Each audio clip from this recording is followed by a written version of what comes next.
Ooh, I had to take me a nap, give me some food. Them dang classes y'all be taking all my energy. I had to lay down, get up, take a bath, you know? Hey, y'all. Ooh, shoot, I'm tired. Oh, my goodness.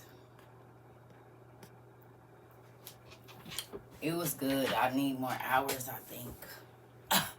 I need some more hours. It wasn't enough time. Shoot. I laid down at like 12 and just got up maybe about 45 minutes ago, something like that. So, good afternoon, everybody. We had some good classes today. I think we got some new members at WOIU, y'all.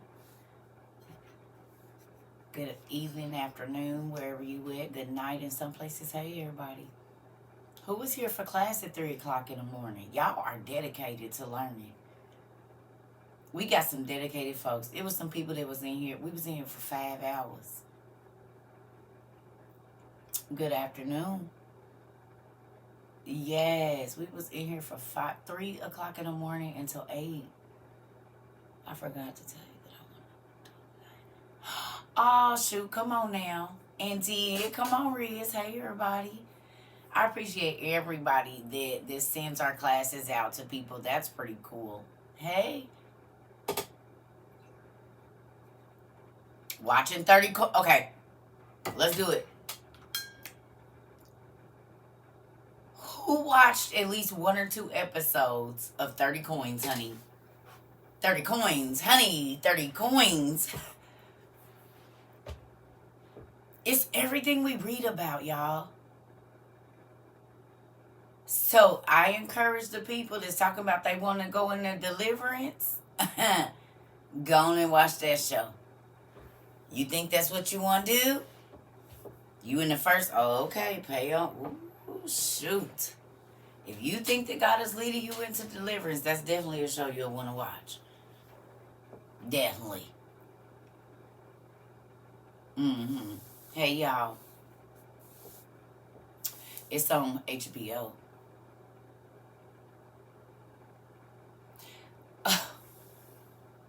Thank you, Miss Sexy Red. Well, thank you. 30 coins. It's so good. I have 2 pages of notes already from the first show. Come on, girl. You're doing your research. Good job. It's a very interesting show. Oh, yes. It's going to change a lot of things. Listen, actually, it talks about all the stuff we talk about, but amen. And, So, tell me one thing you learned in class today, if you want to share. What was something you learned in class today? Y'all know I always ask this because I be wanting to make sure, one, that y'all retaining, which I know y'all do. But we learn a lot of stuff here, so it's not like we just focus on one thing. It's on HBO. We're going to get these glasses, right? Tell me one thing Jesus talked as an infant. Ooh, that a snag, man. Listen, Drea, Noah did too. Hey, well, hello there. I love you too. I love you too. What y'all learn today? It's on Hulu too. It's on Hulu too, y'all. It's on Hulu too, they said. So if you got Hulu or HBO, 30 coins, change your whole life. I'm only on like the 5th episode, and it's mind-blowing. I'm telling you. It is life-changing. Get your notepads out. And I'm happy. Y'all better catch up with Queen. Not only do she throw tomatoes, she take good notes. She got 2 pages of notes for the first episode. So get y'all notebooks, get your iPad or whatever you write on. You're going to need it. It's on Prime too. It's on Prime too. Hey, Miss Crawford. So listen. Hey, Rika. You watching the 3rd episode? I keep falling asleep. I'm going to have to get up on it. We watched the 30 Coins show. Okay, take your notes. Yeah, look, Isabel said, hey, twin. Wait a minute. The Tomato Brigade is here. Let me. I just want y'all to know I'm already ready. Okay? Already ready, Tomato Brigade. So just in case, I got my stuff. Don't even trip. I'm already ready. I keep my clothes. You hear me? Because these folks, you say the wrong thing, baby. You got tomatoes, bacon and eggs. Somebody, somebody threw something at me the other day. I had never seen that. I can't think of what it was. I was too tickled. I said, oh, hell, they didn't upgrade it now. We got the breakfast brigade, and it wasn't apples. It was something else. The prop is propping, honey. Oh, yes, we got a lot of props. Yes, honey. We got whips. We got genie lamps. We got, listen, it ain't too many props. We don't, and this closet is overflowing with props. We do props here. We definitely do. Green beans, that's what it was. You're right. Somebody threw green beans at me. It was the first. Green beans. I ain't never had that one. First it was baking a whole breakfast plate. And now it's green beans. That was new. But anyway, so damn. I like food, but do I gotta be getting hit with it? I don't too much care for that. So that being said, I think this morning's class was it was long, but it was yes, honey, I got green beans thrown at your TT. Yes, green beans. Petty. And they was the long ones too, the ones that ain't been snipped up and boiled down, so they be hard. Especially if you get them before they tender, they be hard. I mean, you throw enough of them. You throw enough of them. Yeah, and the fruit. Oh, yes. Oh, yes. But, that being said, so, y'all kill me throwing food. We in a famine. It's not smart. We're keep it. Tell me something you learned today. Yes. Yes. Tell me something you learned in class this morning. We in a famine. You better hold on to yours. You better do it. Right, Sarah. That's what I'm going to have to do. I'm going to have to do that.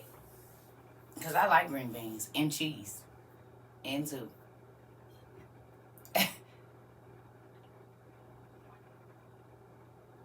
Right, Kanisha? Right. So, what you learned today in our 3 o'clock in the morning class?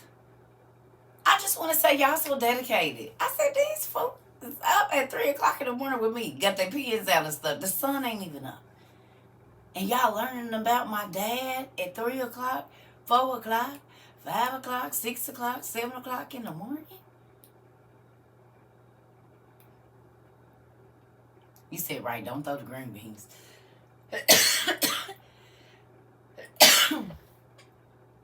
You was going to bed when I went live. Did you stay up for the class tape? Oh, I'm sorry. Listen.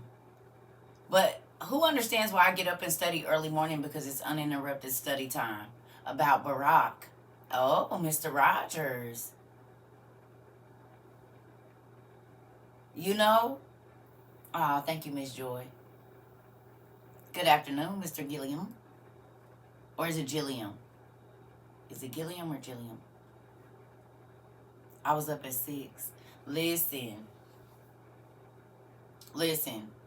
It was a really good cut. Okay. Gilliam. Okay. I stayed there for a little while and laid down, woke up, and you was still alive. And was, girl, that class today was trying to trick me to read something else. But I did want to finish reading Og. So if you were in class earlier, if you got the book of Og, you can read with me. But I didn't get, because we kept getting out all the other stuff. So I did want to read that little part. You be missing class. I need to put an alarm.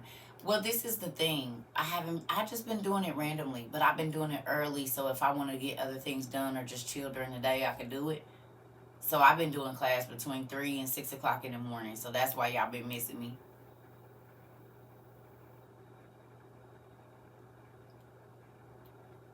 Yes. You saw I was on, but you was working. Yeah, we had a long class. It was 5 hours this morning. You said I'm only a journey to heaven and not the prison floors, and ain't. You said you want me to go to 2 and 5. No, I'm trying to skip them floors. You got anything on 3 or any rooms on 6, 7, or 8? Maybe even 9. I'll take floors 3, 6, 7, 8, and 9. But 2 and 5, no. Count me out. I don't want no parts of it. Oh, thank you. Listen, I don't want no parts of that. Skip 2 and 5, honey. And there's some folks out here that want to go to 2 and 5. They proud of going to the lake and all of that. Well, go right on ahead. You gonna see us getting fed grapes by angels while you down there getting ripped apart by something that looked like a pig and a monster mixed together with hair like a crazy woman. I mean, if that's your idea of a party, let's do it. Just not for me. If you read about the beings that's there, you probably wouldn't. Yeah, get somebody else to do it, and do, please. You read about the beings, and that ain't it crazy? Because do you realize that your torment is going to be tailored to you? Who understands that now? That your torment is going to be tailored to how you lived your life. Just like your blessings are tailored to how you live your life. Do you get that?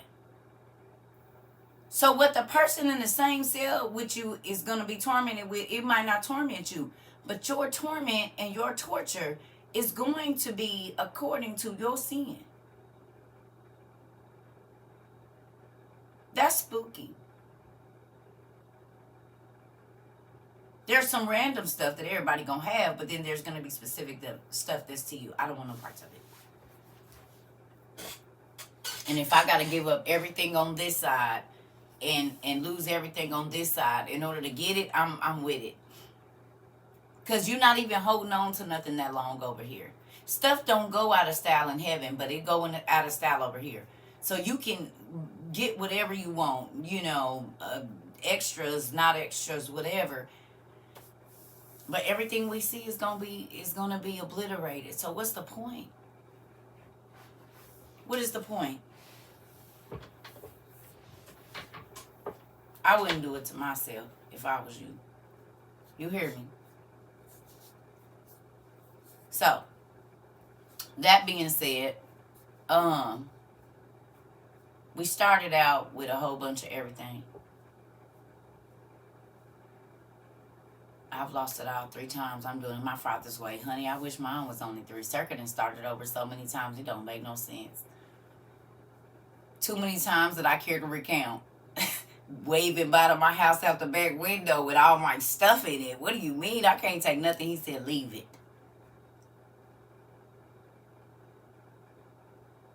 I can't leave it. But you know what? Y'all want to know why I don't be sad about it? Because he always make it better, baby. Whatever he made me leave, he makes up for it. When I moved here, I left so much stuff. Oh, God. My heart was hurt. And he done made it all better in less than no time. Stuff it took me years to accumulate.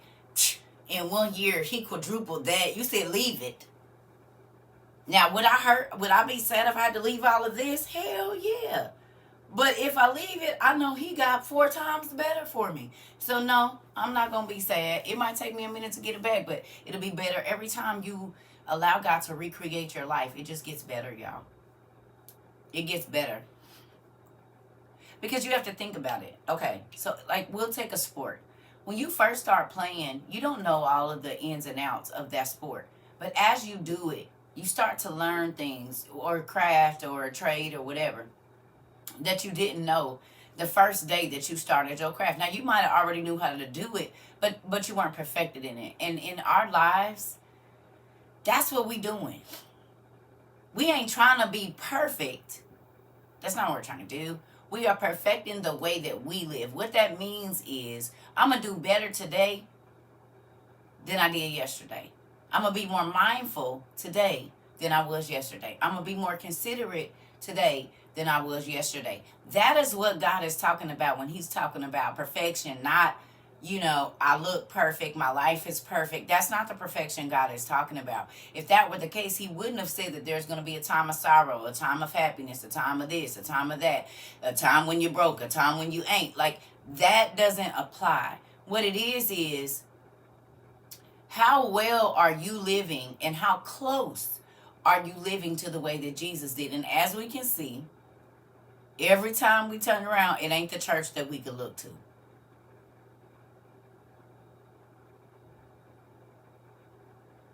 I don't care what denomination. The devil seems like he run that. So what we gonna do, we gonna get in these books and we gonna let God talk to us. Who's new here and you found out today that there's so much more to the Bible than what you knew?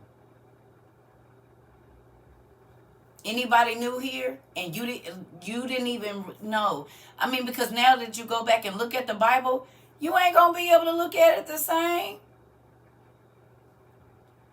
Now that you know, you can go and read the names of Adam and Eve's daughters. And Genesis said they had 3 sons, and then in little bitty words in 5 it said, oh yeah, and they had some other kids, but it don't tell you how many. But you can find that information, and it's so interesting about which brother married which sister and where they went and all of these things. Now, they don't even give you all the names of all the kids in even those books. But if you do enough research and go back far enough, you can find out who they are.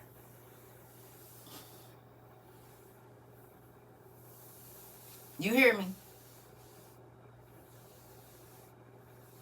Oh, thank you. So you think... This is my church. I stopped going when you started the Giant series. Lord Jesus. I was so scared when people told me they started dropping out of church. Like they quit going. I didn't know. I said, God, no, hold on. You're going to have to confirm that this is okay for me. Because I ain't trying to leave.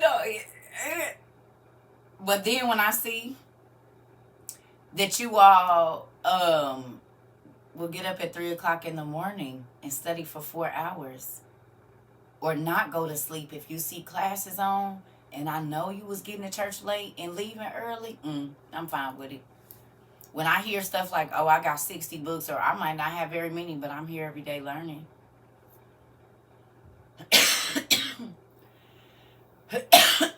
You hear me? People's stress and anxiety levels, I definitely stopped going to church and won't visit again. Oh, Lord. Well, God might need you to go into slavery and get some of them out. Don't say you ain't never going back. Because it's a lot of people over there that's in bondage, in darkness. We might have to go in there to snag them out of there, get them free. That's a pool of sharks. And there's some fish over there that we might need to grab out of there. There's some of our peoples in there. They holding them hostage. They won't let them leave, and they taking all their money. We going to have to go in and get them out.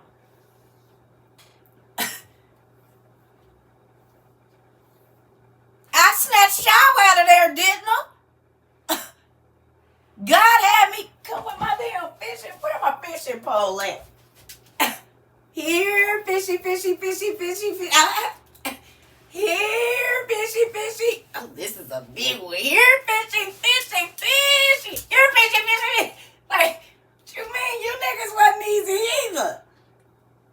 Came in here giving me hell, some of y'all. Y'all just family now. Some of y'all was some of them other people. Y'all just came back as user 2430 and then changed your name to somebody recognize. Here, fishy, fishy, fishy, fishy. Come on in. He might have used the mermaid video, the giant video. You done popped in on the live and I'm talking crazy, dressed up like something. Here, fishy, fishy. Come on, fishy, fishy, fishy. Come on. Like... Y'all wasn't easy. I can feel y'all snarling sometimes in the beginning of this. I just went on through. Don't forget I'm an empath. I can feel y'all through the TV too. Don't even trip. Gave me hell some days. Some days I used to get out here crying like, God, I want to punch them all in the throat.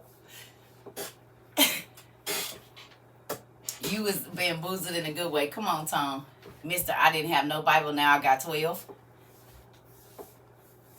It makes me excited, y'all. Listen.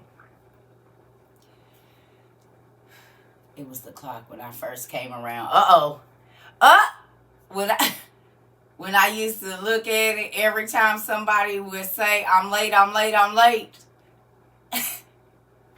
That's funny because look, they right here. They ain't went nowhere. Y'all, we didn't evolve so much. Y'all remember I used to wear these? Oh, God. Mm-hmm. And where my one auntie gave me? It's up here on the shelf somewhere. There it go. And my lithiometer. Oh, no, don't do that. See, y'all, it's too much stuff. Stuff be falling down. Y'all want me to be a hoarder? All this stuff. Be breaking. Y'all remember when we was late? Everybody's come in and say, I'm late. And I just hold up the clock like this. Because everybody remind me of that damn rabbit talking about you're never late because we record it. So you can go back and watch it. And then I didn't know if y'all was lying, talking about y'all was doing your homework. And Auntie sent me my lithiometer and it'd be like, baby, there, moon. They lying. They are lying. Don't trust them. I got my lithiometer. It's going to tell me if you telling me the truth. Listen here. Oh, we used to have so much fun. We still do, though. Think about that. We have a good time. We laugh, y'all. If you knew, listen, we cuts up over here. If you're easily offended, not the place for you. Because this is not church. And we has a good time, honey. We has Jesus juice whatever day we need it on. It used to only be Jesus juice Fridays, but sometimes you need the Jesus juice Wednesday or Tuesday. It just depends on the day. Sometimes a Jesus juice Tuesday, Wednesday, and Thursday. And sometimes. Shoot. Yes, we have a good time over here. The costumes need to come back. Girl, I got to get bigger ones because y'all done bigged up my back. I be and did one of them spins and jumps, baby, and split the whole thing and be embarrassed in front of the world. I got to get some bigger costumes because my back is bigger. All of my back. From the back of my neck all the way down to the back of my ankles. It's everything is bigger. Y'all done went back and watched some of the other videos. I can turn to the side, you can see nothing. Now I turn to the side, there's stuff everywhere. I been put that genie suit on and did a spin, baby, and nope. And I didn't split pants before, so I won't be doing that. Y'all ain't about to embarrass me. Not embarrass, y'all ain't about to embarrass me.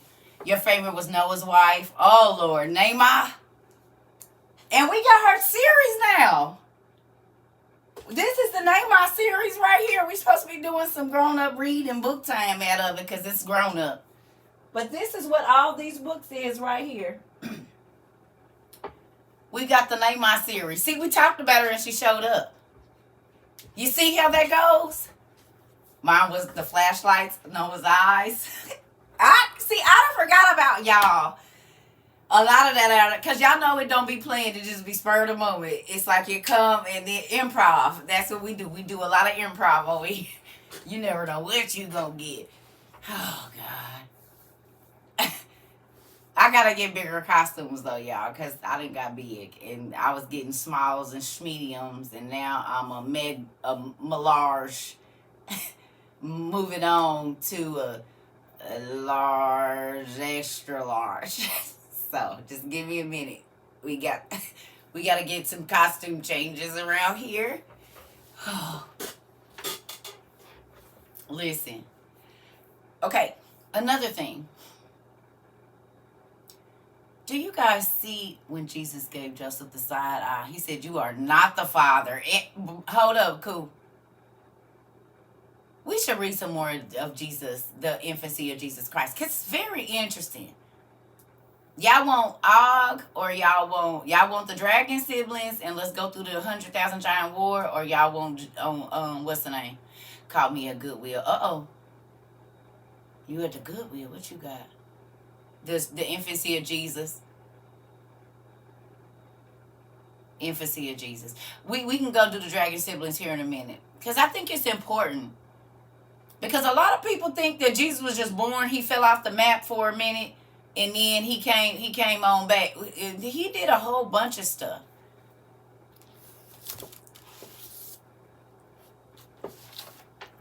He did a lot. Yeah, and that's why they was trying to get rid of him. They was sick of Jesus when he was 5. So let's do Jesus, and then we'll go back and do yes. Okay, so y'all know we gotta go on say. I mean, if you got it in a book, I don't read it in a book. I'm reading it in this because them words too little. You can read it in a book or wherever you gonna read it at. I'm going to sacred text. Y'all know where I'm going because these eyes ain't letting me read that little stuff. It makes so much sense. It does. And to my newbies, it's so good. It's so much. And listen, we still have not even scratched the surface, and we have over 700 videos, and every single time we read something, we learn something new every single day. It's so crazy, and it ties to something else in the Bible, another person. It's just an intricate web that we are weaving, and it is so amazing and so thrilling. Sometimes, like, and I'm going to tell you, newbies, it's normal for you to not be able to sleep for about the first month or two that you hear because your mind be racing about all the stuff you realize you didn't know. Who had the WOIU effect for at least a week or two when they first came here?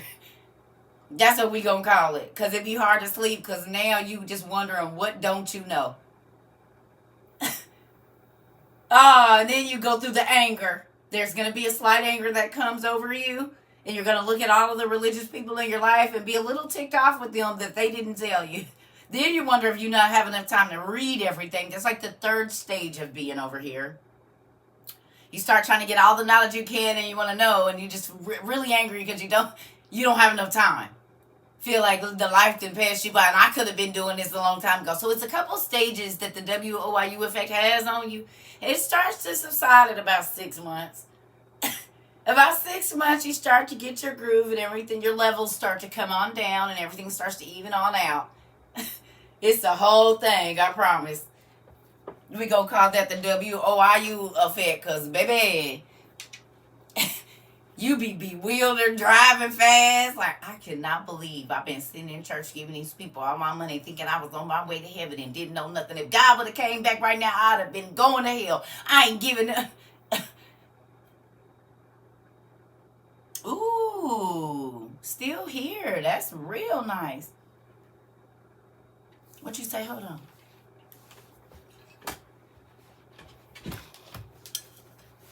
You said, ooh.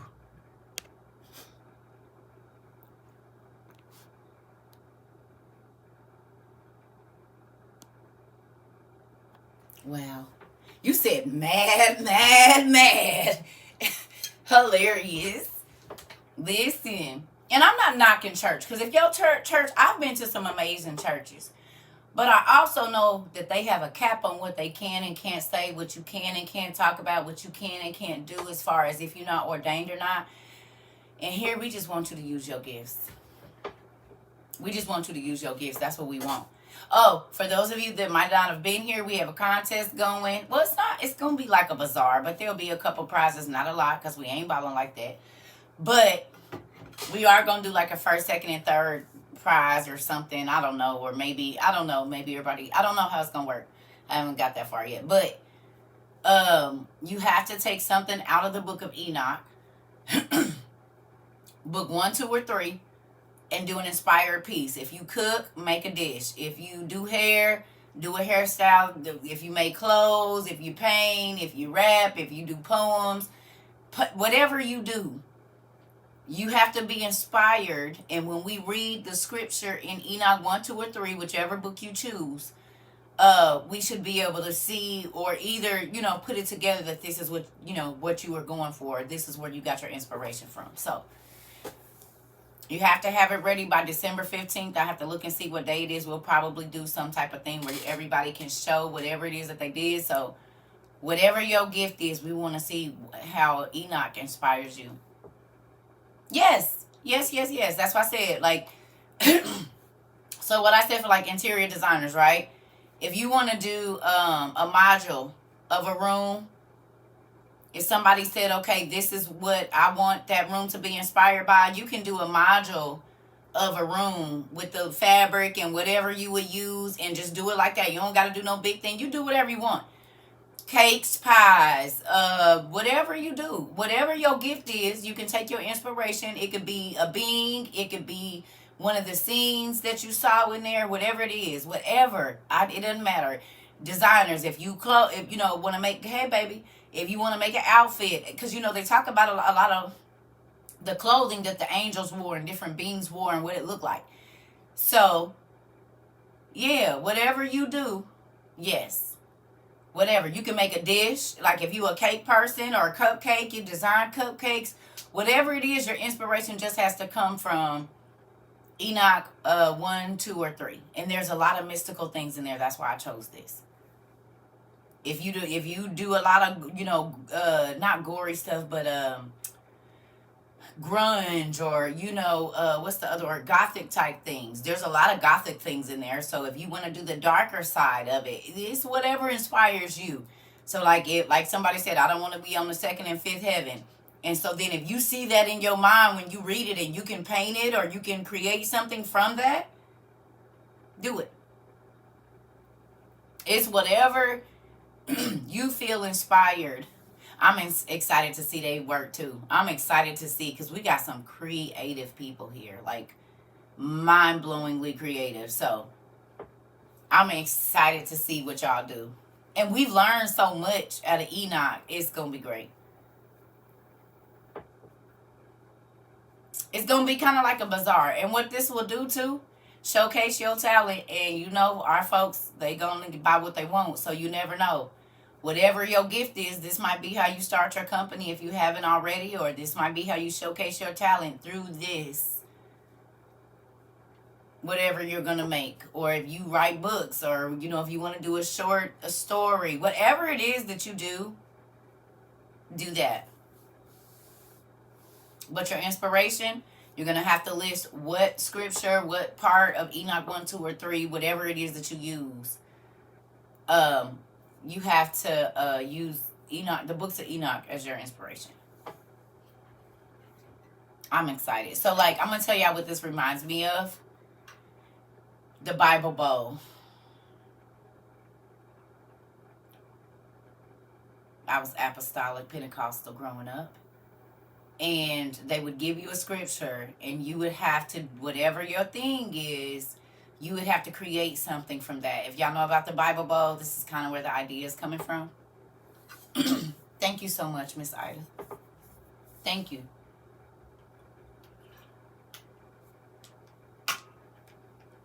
And people competed from all around the world to bring their paintings, poems, whatever they was going to do.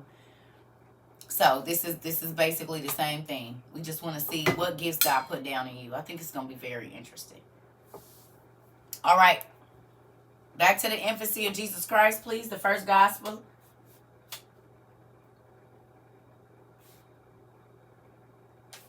It's in the lost books of the Bible. On sacred text, you have to click the Apocrypha and then go past those books, and at the bottom of there by Rutherford Platt.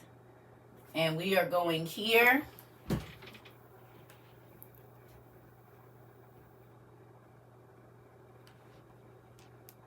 Y'all see that? The first, right here, the first gospel of MC of Jesus Christ. We might move on to the Thomas gospel, because his, I think, is a lot different. Not a lot, but, excuse me. Enough.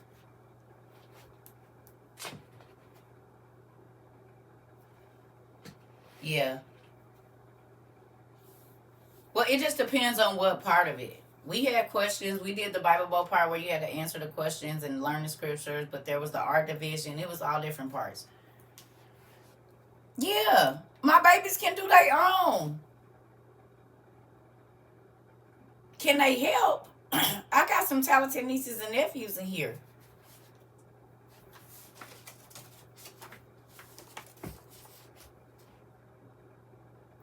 Of course they can. How they got this down, I don't know.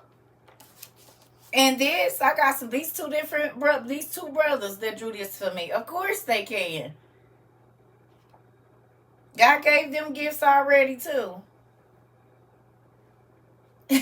And can, please and thank you. And do. We got some amazing. Yeah, they can do something too. Whatever they want to do. Mm-hmm. Yeah. They be in class. They been here just as long as y'all. They be in class. Yes. They been learning too. Yeah.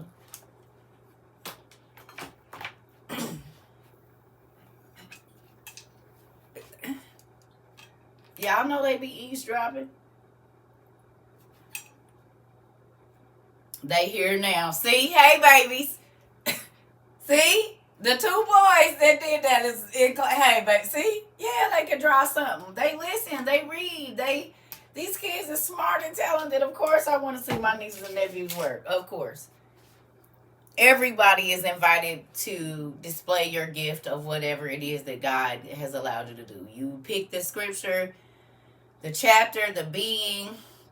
If you want to paint a phoenix, paint a chocodry, the crown of the angel that's 500 years long. Whatever inspires you in there. The garden.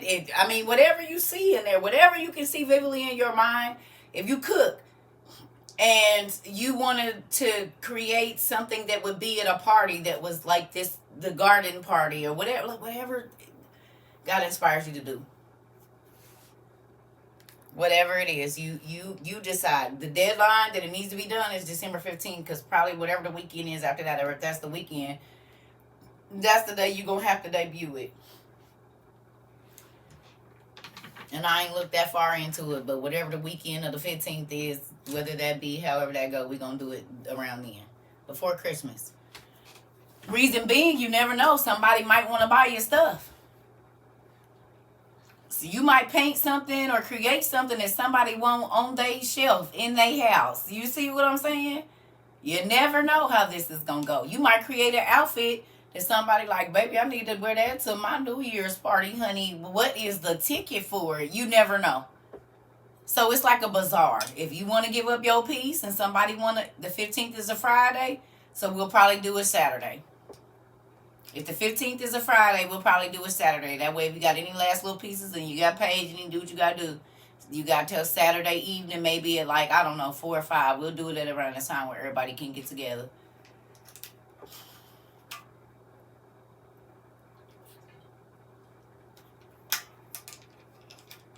Yeah. I'm interested to see how you all are inspired by the word. And listen. Don't go spend a whole bunch of money. This ain't about the grandest. This is about, we want to see what technique our daddy put down in you. Don't go going broke. You said, I'm trying to see who's been reading. Y'all gonna quit just, we know each other a little too well now. I think I might have to pull back a little bit. This is getting a little,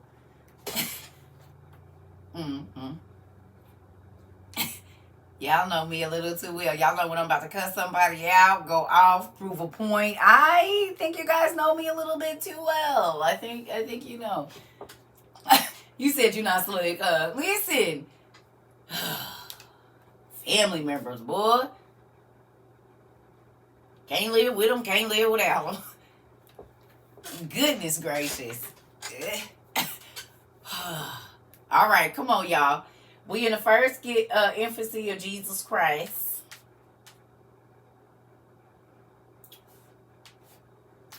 And we left off at Jesus and them.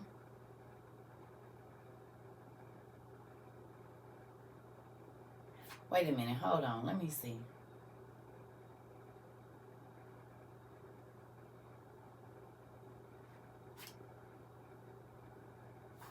Okay, so we're going to read it, but we're going to skip around. Okay, so that's 3. That's 4. Okay, so the first gospel of the infancy of Jesus Christ or whatever, we're reading that, but we at chapter 4.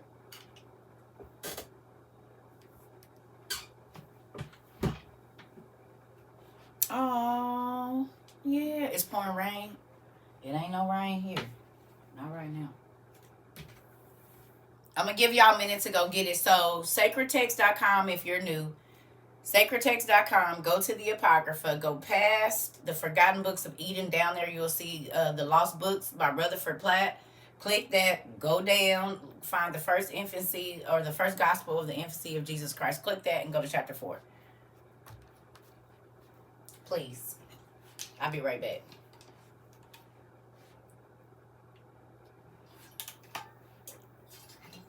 I need coffee and water. Just get water. Let me go to the restroom real quick, y'all. How long we been on here already? 40 minutes. God, the time goes so fast.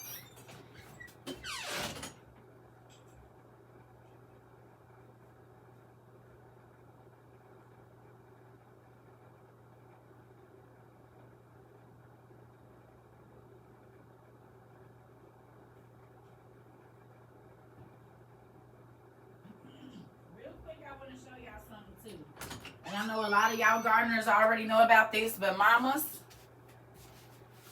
Auntie Kay bought me this too. My onions, I've been cutting them and they've been growing. You just got to keep this water change. I bought this one little one from the grocery store and I've been using it. And you just, and look, the roots is growing down in there and everything. You see it? Change this water every 2 days and you got fresh green onions at all times. I just picked them up because they'll start to get slimy. So I use this little bad baby to keep them up. Just enough. Now you gotta change the water because it will stink like hell, and make sure that the onions ain't down in the water, just these parts. But I tell you this, you ain't got to keep buying green onions. So when you chop them off, when you get ready to make your tacos, put them on a rubber band, put them over some water, and it'll start growing some more.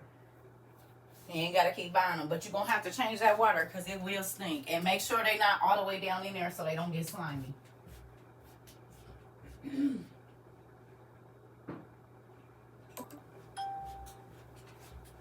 It's a way to save on your grocery bill a little bit. I'll be right back. And as long as you cut them and keep that water clean, they'll keep growing.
Okay. Sorry. I only went to the restroom. No, I ain't got to do it. That way I don't even have to do it. Is y'all there? We ready? We ready? Yes, no, maybe so. Just a little bit. Okay. Oh! I was about to fall. Here we go. Chapter 4. It says, now Herod. Wait a minute. Okay, yeah. Now Herod, perceiving that the wise men did delay and not return to him, called together the priests and the wise men and said, tell me in what place the Christ should be born. And when they replied, in Bethlehem, a city of Judea, he began to contrive in his own mind the death of the Lord Jesus Christ. He hadn't even been born yet. But an angel of the Lord appeared to Joseph in his sleep and said, arise and take the child and his mother. Oh, I'm sorry. I guess he did. I'm sorry. And his mother, and go into Egypt as soon as the cock crows. So he arose and went. And as he was considering with himself about the journey, the morning came upon him. In the length of the journey, the girths of the saddle broke. How many of y'all know whenever it's a stressful situation, it seems like it's always something that makes the situation even more stressful. So God didn't let an angel come and say, hurry up. They looking for Jesus. He hurries up, gets all their stuff, and then he gets on the horse and the saddle breaks. You trying to hurry up and get somewhere, you go outside, the tire is flat. You out of gas. The car won't start. Right? But it's an emergency. You need to get moving. You need to get moving. And look. Somebody at flight delays. Come on. Somebody after you, whatever. And all of a sudden, forget your wallet, can't find the keys, all of the, come on. Hey. Okay, we back in the first infancy, the first gospel of the infancy of Jesus Christ, chapter 4. All right. So, excuse me, where did we go? 6, it says, and now he drew near to a great city in which there was an idol, to which the other idols and gods of Egypt brought their offerings and vows. I'm going to read that again. Did y'all catch that? Listen. And now he drew near to a great city in Egypt, right? In which there was an idol, to which the other idols and gods of Egypt brought their offerings and vows.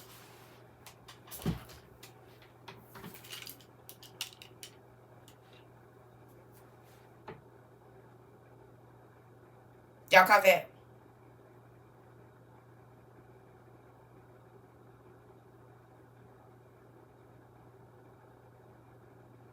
Because the idols was alive.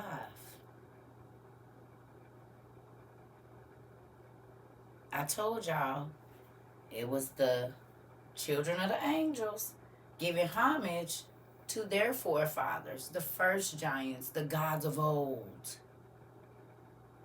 Because Jesus born now. You got to think. When Jesus was born, the gods of old was the first Nephilim, Nimrod and them. All of the people that was in the Titans and all of that, they were worshipped because some of their stuff is still standing. We know that. Well, remember that Cain, after the flood, not after the flood, but his, not after the flood, Noah, one of his sons went and found all of the ancient literature, but we know who took him to it. The fallen angels. That seed was already in him to be evil and to what was his name? Was it Ham or Shem? I can't remember which one. Shem or Ham, whichever one. Ham. He went and he got the hidden knowledge because he knew about it before the flood. Okay? So here we go. And this is how everything started to get back up. But hold on. The angels didn't die. And if there was giants on earth after the flood as well as before, like it says in Genesis, then evidently they came down here and tapped some more women, right? Or the gene, somebody on the boat had the giant gene. But even still, for them to keep reproducing and to have more giants, they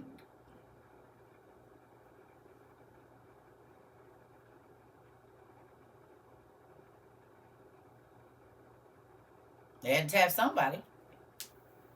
We know that the giants was in the gene. We know this. Because Hercules was a demigod and he married Abraham's granddaughter. So we know that the demigod blood was in the line. Couldn't get enough, right? They came on back for a second time. Run that back. What Chris say? I'm gonna need another round and another round, another round. Ain't that what Chris Brown said? He said, I'm gonna need another round.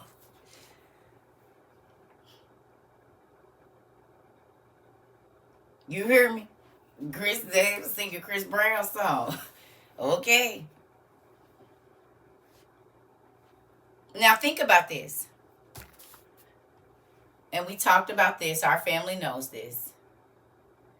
Did the fallen angels try to get to do what Jesus, or excuse me, did the fallen angels try to make what God was going to send to earth as the King of Kings? They tried to make it first. Who agrees? And what exactly did they try to make? How did they try to jump, like get to the jump on God with that? What did they do? They mixed two things together.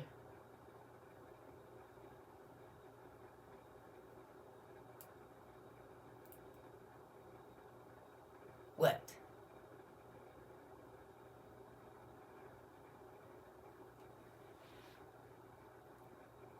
What did they mix? They created what?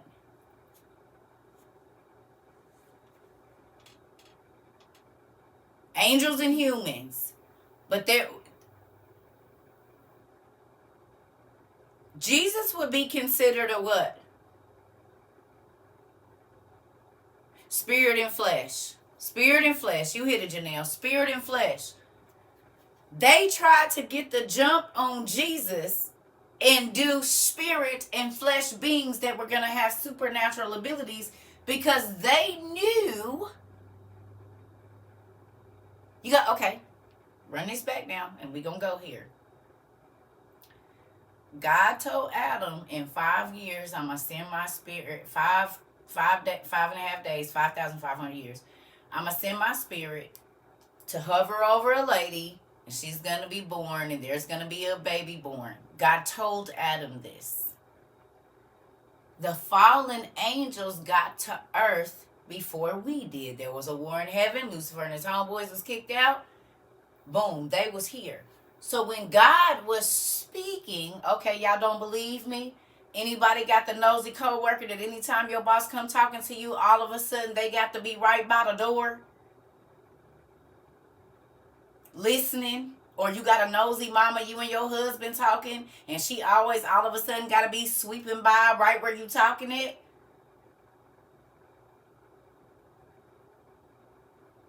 No. Monitoring spirits. Monitoring spirits. The monitoring spirits were here before we got here. They started monitoring Adam and Eve to know how to trick them up. They've been studying us a long time. A very long time. And because our forefathers and mothers teach us what they did, they don't have to switch up their stuff very much. You act just like your mama. I'm going to do to you what I did to your mama. You act just like your daddy. I'm going to trick you up with the same stuff I trick your daddy up with, because they didn't learn nothing else. Oh, everybody in my family do it, and that's why you shouldn't. Weirdo. Do you not see everybody is messed up, or is this just going to be a thing?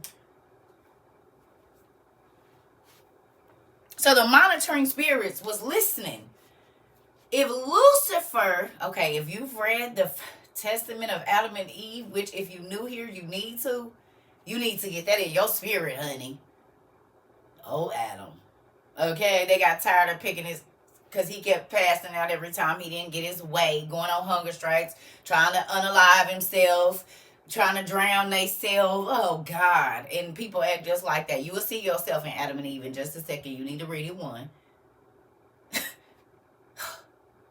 Them angels was sick of them.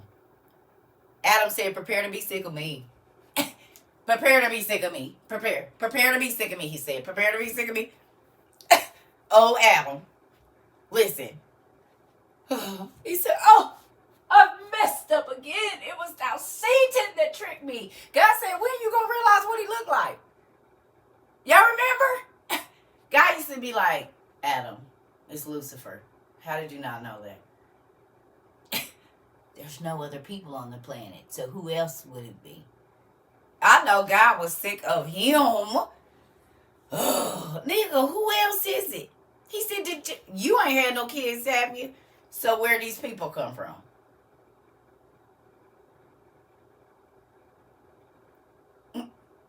Then he told him before he ever went into his wife, before he ever knew his wife, Satan told him, hey, God made you to be my companion. Before he ever had a taste of snatch, Lucifer transformed himself into an older man and said, you're my helpmeet. God made you for me, not her. Who knew?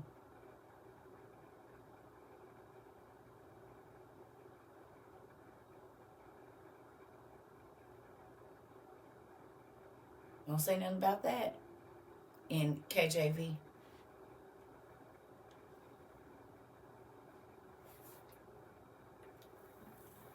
It's in the cave of treasures right here. So I'm going to get out of here. I'm going to come back. I'm going to show y'all where it is. You can read it for your own self. All right. So I'm going to go back to sacred text to the top of here. Okay. I'm going to go to the Apocrypha. Show y'all real quick how to get there if you don't know. So you're going to go here. Go to the lady with the baby. See these books right here? The first book of Adam and Eve and the second book of Adam and Eve. This is where you will. The first book of Adam and Eve is where you're going to read that. Or the second. It's one of them. But yeah. And these are a lot of the books that they took out. Let me show them. This is on sacredtext.com in the Apocrypha.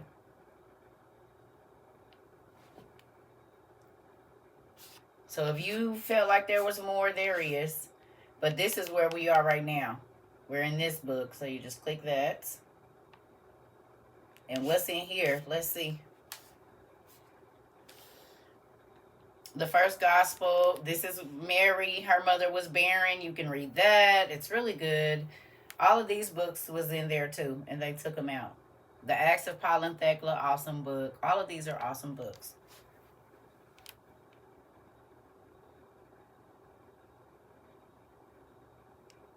So, change your whole life. Change your whole... It's going to make Genesis make so much more sense. Ain't it, y'all?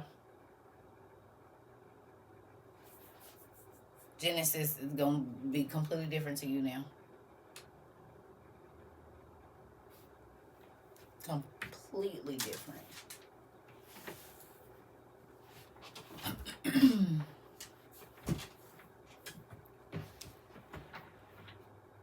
These books have been taken out because their authenticity was sketchy. No, these books have been taken out because they tell you exactly who your pope and your pastors are.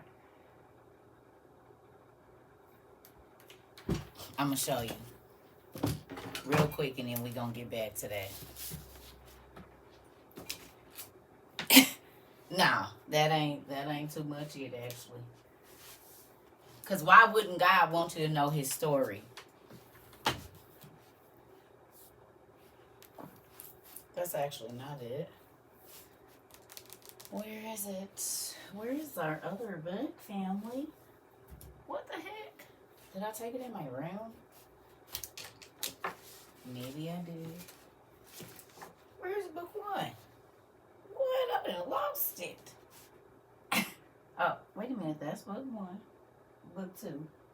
Now, where is my book one? In my room? When did I take it out of here? Earlier. Dang it. Be right back. Oh, wait a minute. Nope. I think it's back here. Yes. Ooh.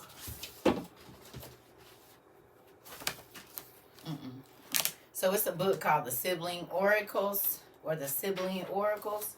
Ow, I keep forgetting that's a pimple. Here it is.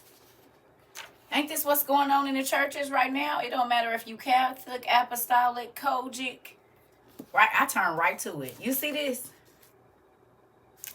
See this right here? This is why they didn't want it in there. It said, you will be among evil mortals, suffering evils, but you will remain utterly desolate for all ages to come. It will exist, but it will remain utterly desolate forever. Despising your soil. Who did this? Rome and the pastors right now? Because you desired sorcery. With you are found adultery and illicit intercourse with boys. Effeminate and unjust, evil city, ill-fated above all. Alas, city of Latin land, unclean in all things. Maenads rejoicing in vipers. As a widow, you will sit by the banks of the river Tiber and you will weep. It's stuff like this in here. Because we wouldn't have pastor scandals and archdiocese scandals if this was in the Bible. And the Catholic Church regulates what you get.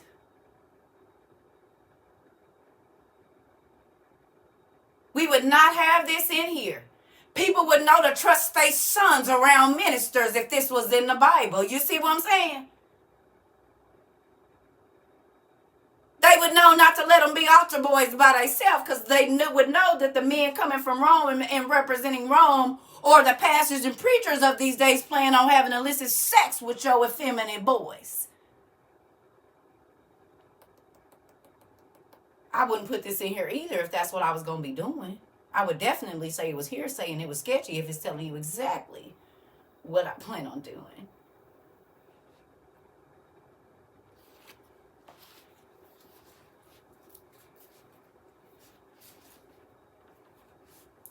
What's sketchy? Because the people that's telling you the sketchy is the main ones caught up in the scandals. I didn't say nothing. CERCA. I was keeping my mouth off of people and just over here doing what I'm supposed to be doing, you know. Not messing with nobody or nothing.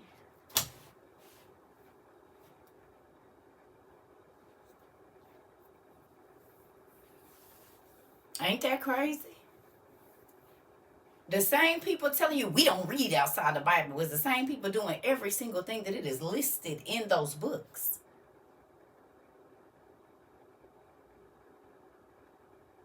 I wouldn't want it in there if it was telling you what I was doing. I would hide you away from it and tell you it's the devil too. Because then you're going to be looking at how I'm conducting myself and seeing, wait a minute, hold up, nigga. That's what you...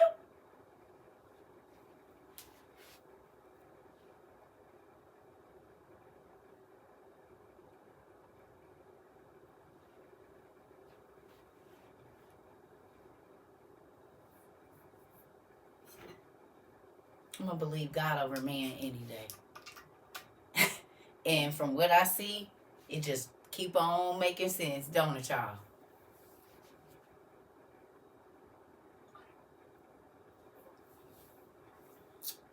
And people just be popping up off the page. It just be honey, we want the truth. Y'all can get man's truth. We don't use man's truth over here. We use God's truth, and he just be confirming and confirming and confirm. We've been here 2 years. He ain't quit yet. So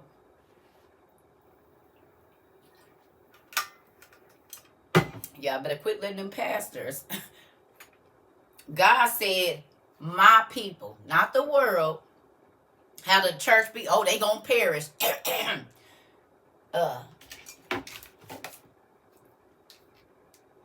I gotta make an announcement if it stay on. I don't know if it is or not. Let's see. The Bluetooth device is connected successfully.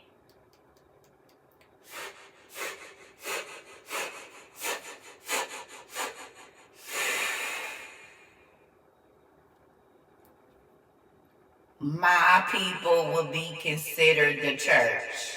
Why would God say, my people, not the world, the sinners, my people, the church people,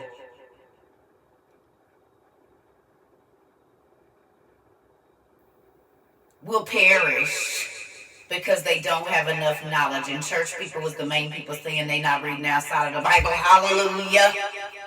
Won't he do it? He will make liars out of men. Won't he do it?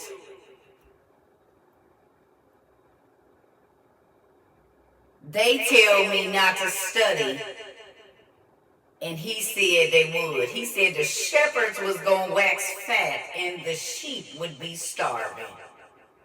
That means they read these books or they know where to go get them, and they not going to teach them to you because they want your money. So you're going to be starving spiritually.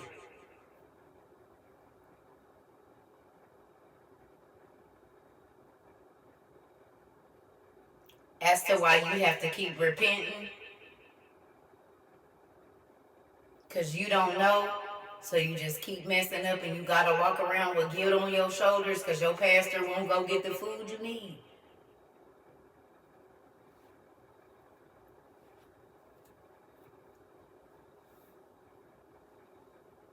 He won't tell you God is coming and that you need to stock up and that the mark of the beast is here and that you can pay with your hand just like it is in Revelation 13.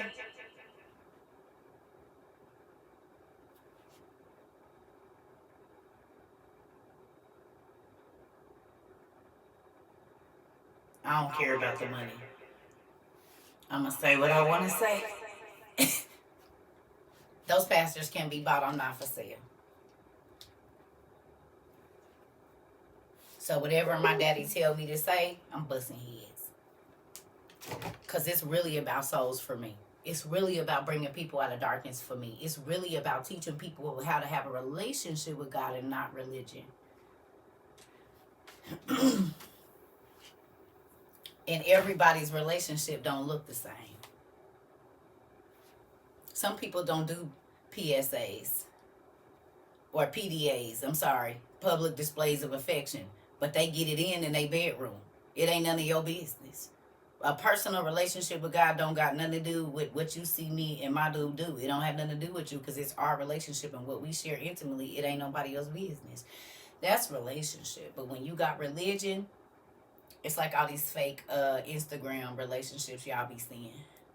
They look good. Everything coordinates and all of that. But behind closed doors, it's a whole hellhole up in there. And then when it all come out, you feel like you find out it wasn't nothing.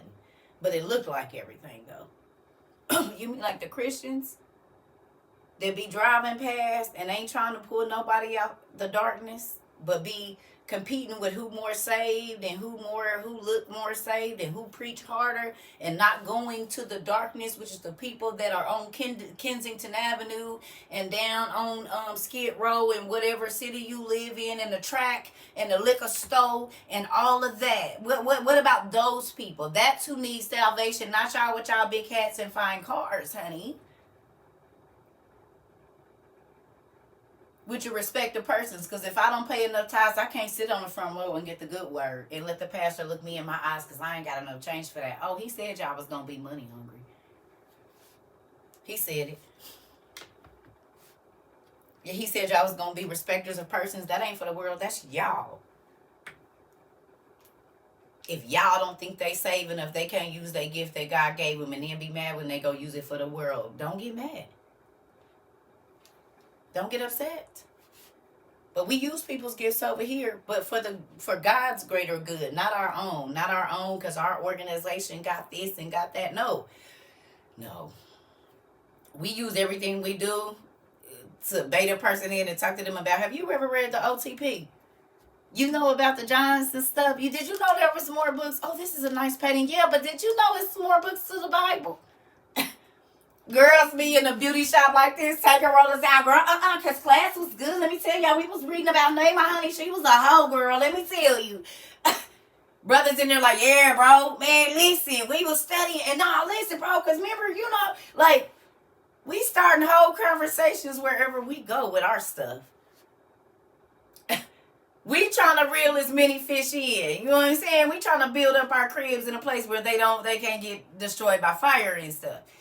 Get a couple more, you know what I'm saying, gems in our crown. You know what I'm saying? Like, y'all trying to figure out who more saved and who ain't, baby. We just want more God. We don't care about that other stuff. Have all of it.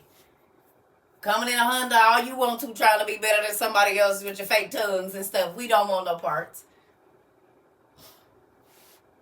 You said I baited my sissy and she'll be back on Tuesday. And will, hey sis.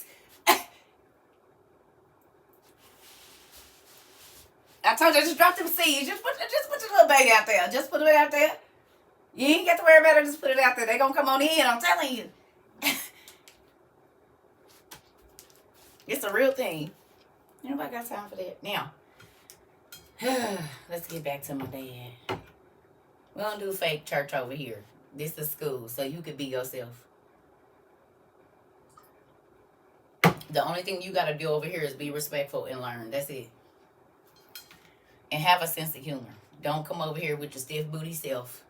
All tight like y'all be in church. Unloosen your lips. Loosen that tight old belt you got on and the girdle. Go take it off. Put on some sweats.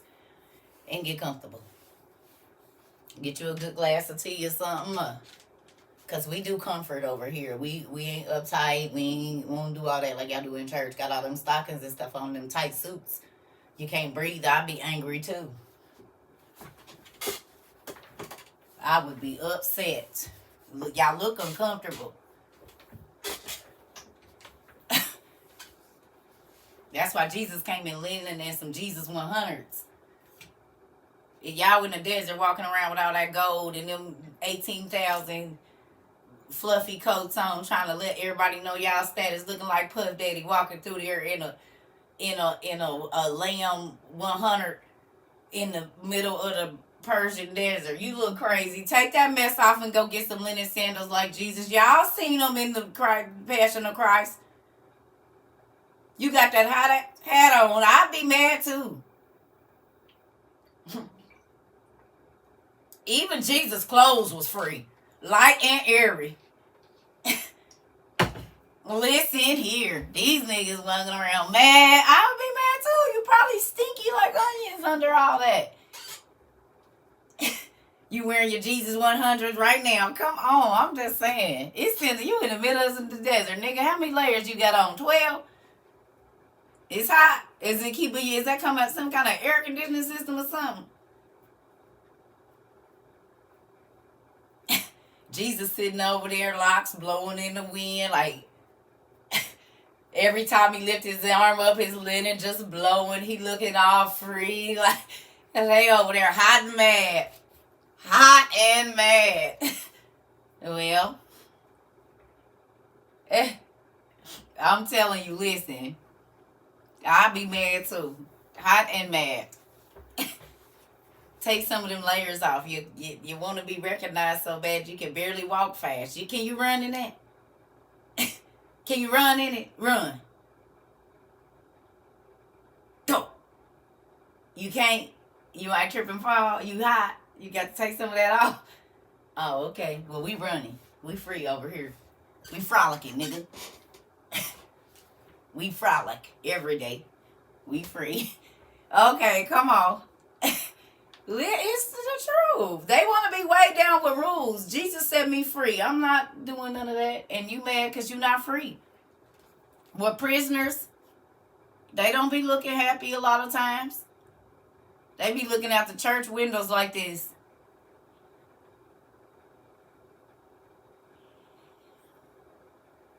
Praise the Lord.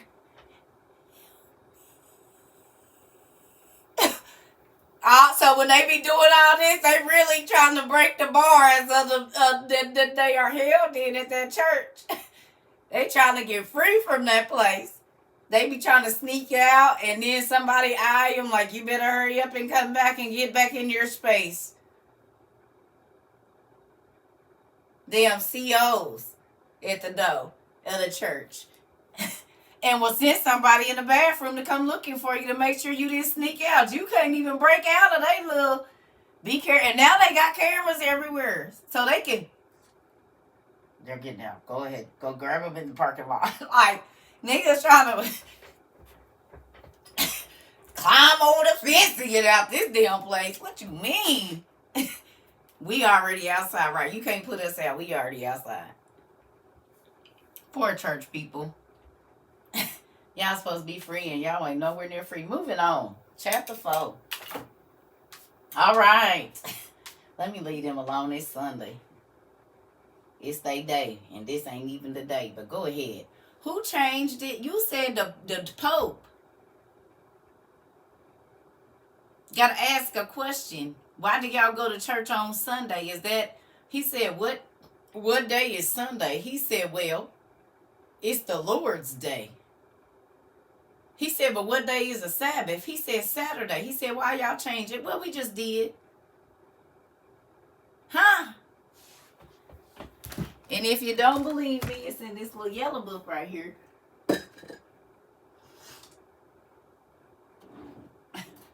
He said, y'all just changed it. He said, yeah, we just went on and changed it. We just felt like Sunday would be a better day because we worship the gods of Egypt. So our Lord is Ra. And we going to worship our Lord on our day, which is Sunday, because he's the God of the sun.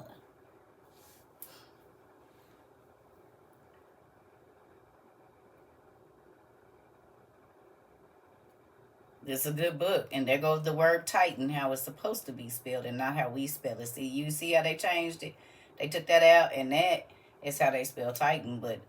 Look what that spells. 666. And who were the Titans? The bastard grandchildren of the Lord? Ain't that crazy?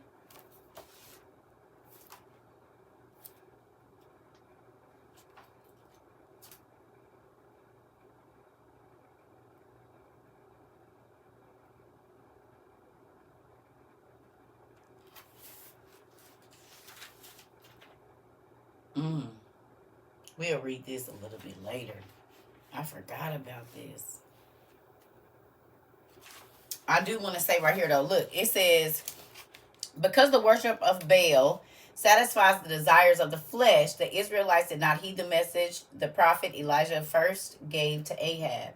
The Israelites committed the same atrocities the pagan worshippers of Tammuz and Addis practiced in their worship, as we showed earlier. Even those who saw through this false system of Satan dared not to expose it for what it was.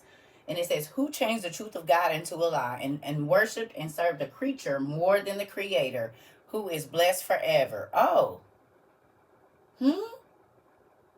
What? In the worship of Baal, followers carried amulets or charms, or the... Hold on.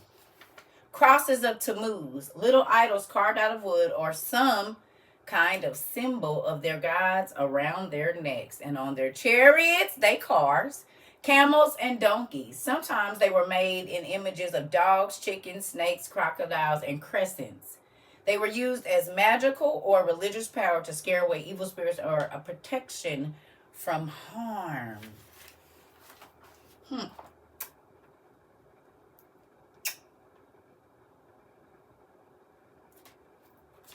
Still no?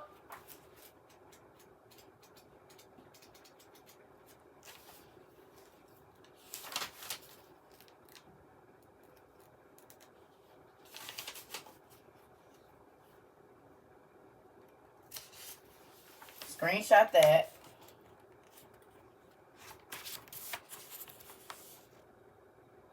The black Egyptian god Osiris, dressed in his spotted royal dress. You see it? See that head thing on there? Just screenshot this. Because I told y'all the names, it'd be all the same people, but nobody be believing me. And you see Israelites, Phoenicians, Babylon, Assyria, Greece, Rome, Egypt, India, China, Mexico, Scandinavia. And it's telling you who it is. And it's all the same people. What? Odin, Baal, Belus, Nina, Zeus, Jupiter, Ra, all the same people. But when I said it, I was crazy. So here it go in print.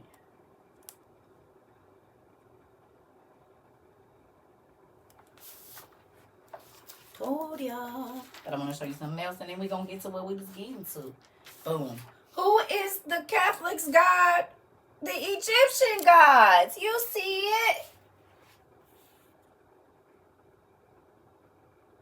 And all their names add up to that number right there. Boom. They pick a name, and every last one of them name add up to that.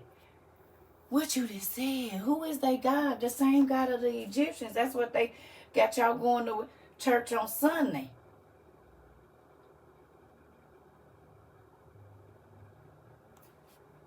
The Sabbath is Saturday. What? They hats is the Egyptian hat, y'all. The cardinals, their hat is the Egyptian hat, and they get carried just like the Egyptians. But if you don't read, you don't know.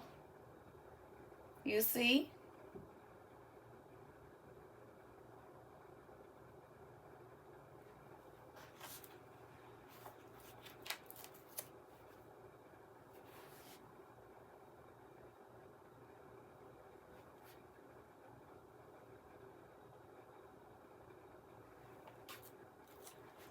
So now why you don't want they don't want you reading the other books? Because it just said they were sorcerers and witches in the Sibling Oracles. And what did the Egyptians do? They were great sorcerers and witches and warlocks. They was able to stop the sun from moving and turn stuff back. Whatever Moses did, they did. So it makes sense as to why they don't want you to read it.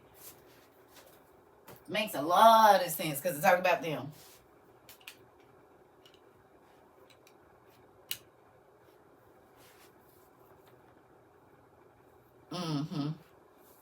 Very interesting, right?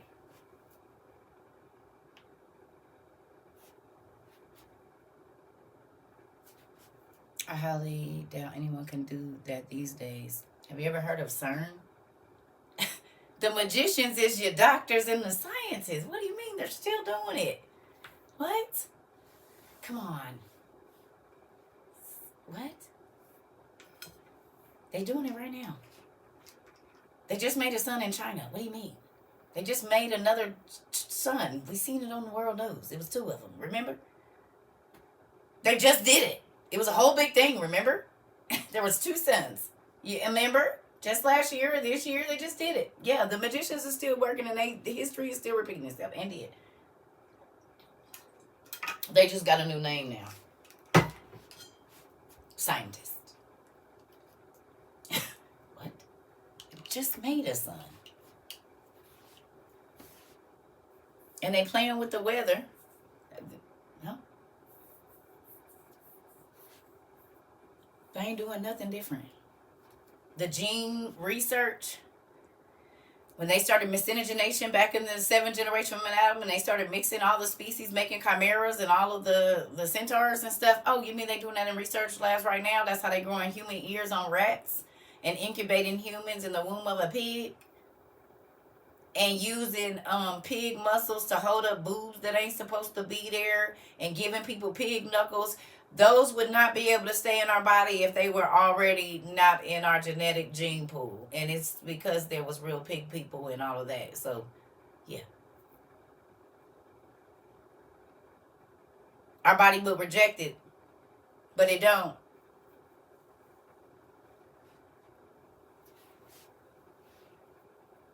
It don't.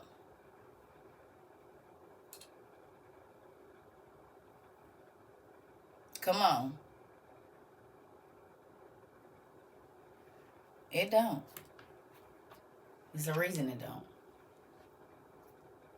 Yeah. It's a reason that they can grow human parts on all of these animals and in animals and then turn around and put them in us or just use their muscles and our body doesn't reject it. It's a reason for that.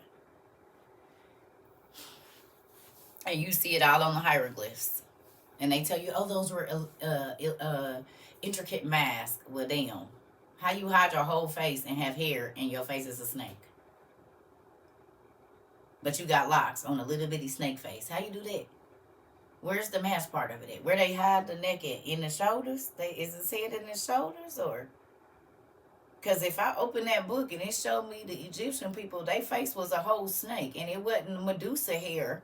It was the face was a snake and there was locks. No, for real. But then they had a whole human body. Women and men. How do we know that eczema doesn't come from that? And the skin conditions don't come from when they made it with the reptiles. It's still in our DNA.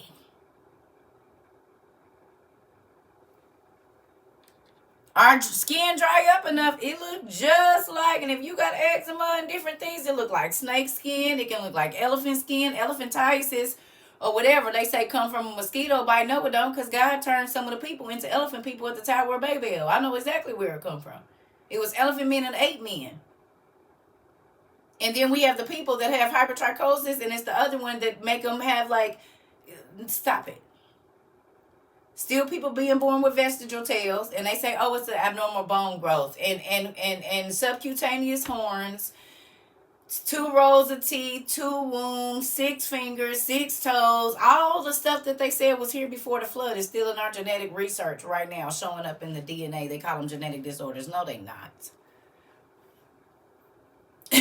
They are your forefathers coming with their stuff. Your daughter had a little tail. Come on now. And some people still have them right now.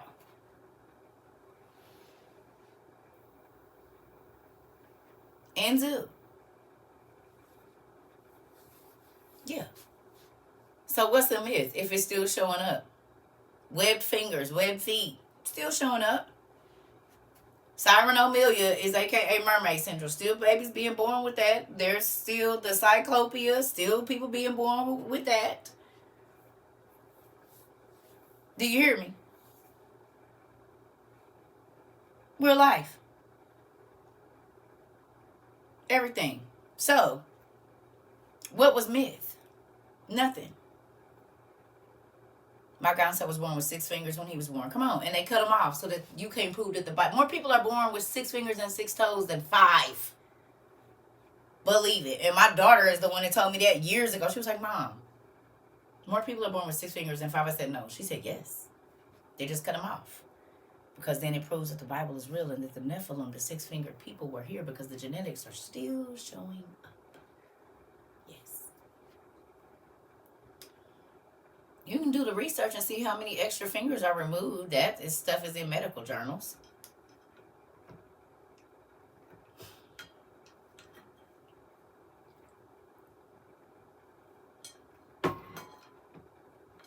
Go look for yourself.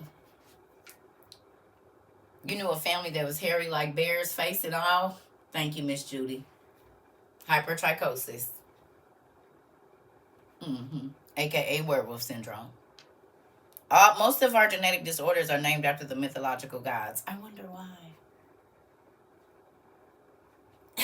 I wonder why. Yep. It's true. What's Secco syndrome, y'all? And then I gotta go pee. Tell me what Secco syndrome is. My folks know. What's Secco syndrome? What's the other name for Secco syndrome? What is it called?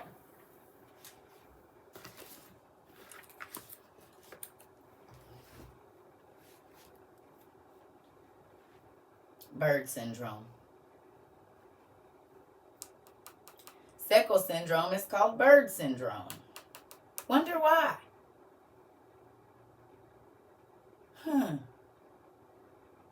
I wonder why. And this shows up in our genetics? No. Really?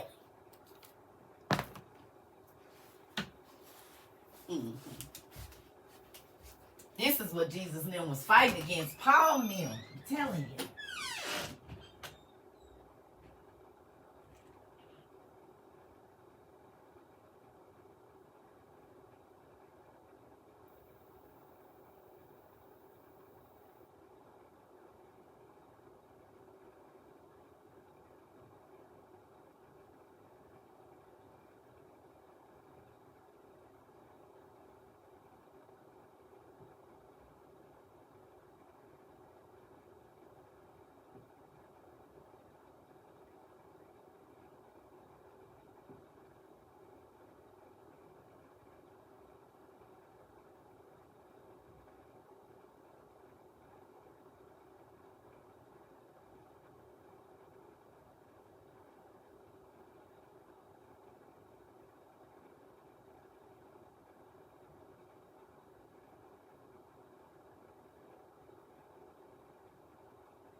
So do y'all remember where we read that it was, even though the animals went in 2 by 2, it was 7 sets of clean animals and 2 sets of unclean animals?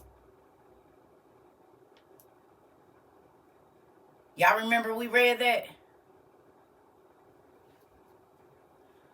What if some of the unclean animals were the satyrs and stuff?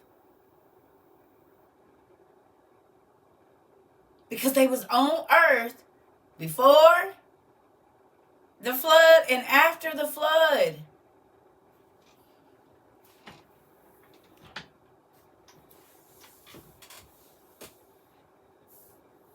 Because how did they get here again?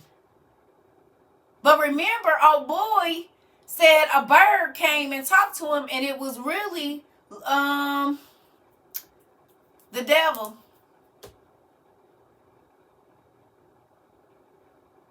Because how they about to come back and tear up the earth if they ain't always been here?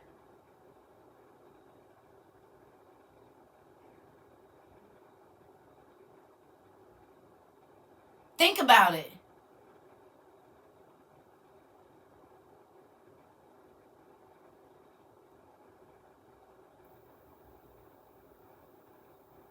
Seven sets of clean animals and 2 sets of unclean animals. Unclean animals could have been these hybrids too.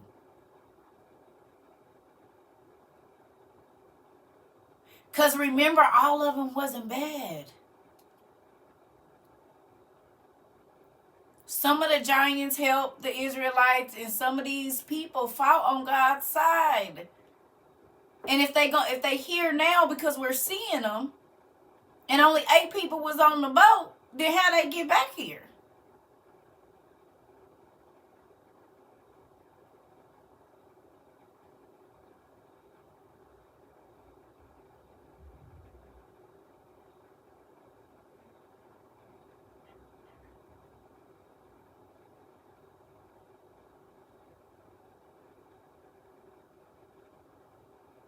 Because not all of them was bad. We know that from Lion, Witch, and the Wardrobe. Remember? Not all of them was bad. Some of them helped the sons of Adam and daughters of Adam.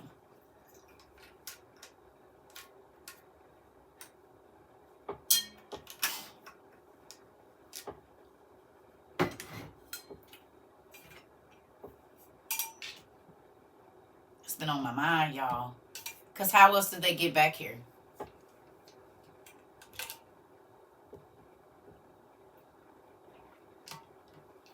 Lion men in Abraham's day. Come on. There was cow men in Abraham's day. So, we know that from Hercules.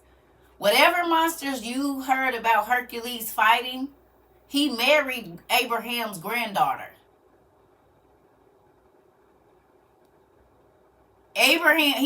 Hercules married, that is in the Antiquities of the Jews, not no random book. It is in the history of the Jews that Hercules married Abraham's granddaughter.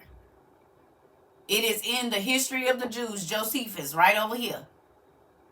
So then that means that all the monsters that we see that Hercules was fighting was alive when Abraham then was alive.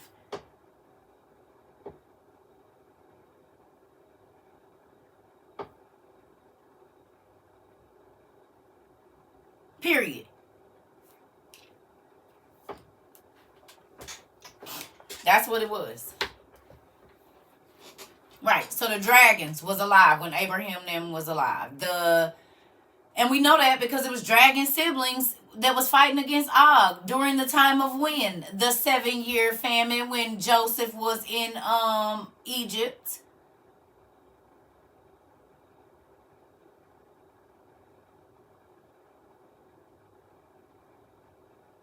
We read that, what, yesterday or today?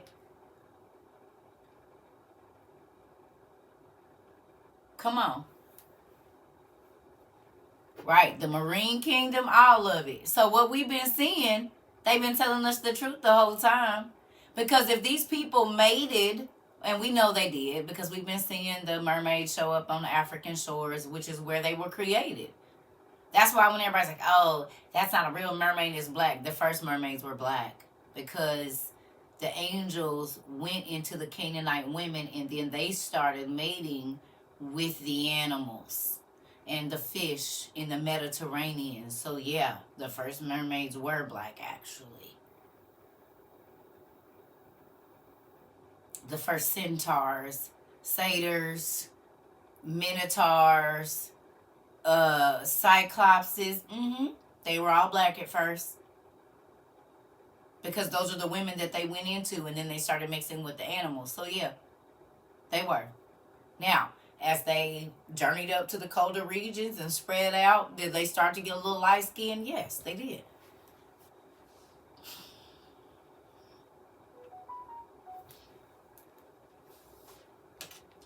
Yep, they did. Yeah.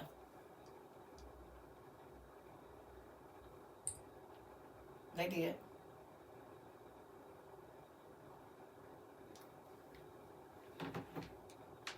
This is where Game of Thrones got inspired from. Yes. Most of it, I'm going to say this.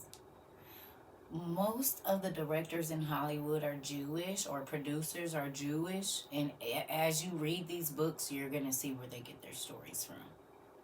They don't have to make up a movie. They've read these stories most of their life, because these are books, you know, there's a lot of them that have read these books, or they go get these ancient manuscripts and they take their stories, because their stories, we read them.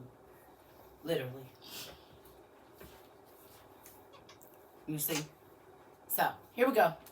All right, chapter 4.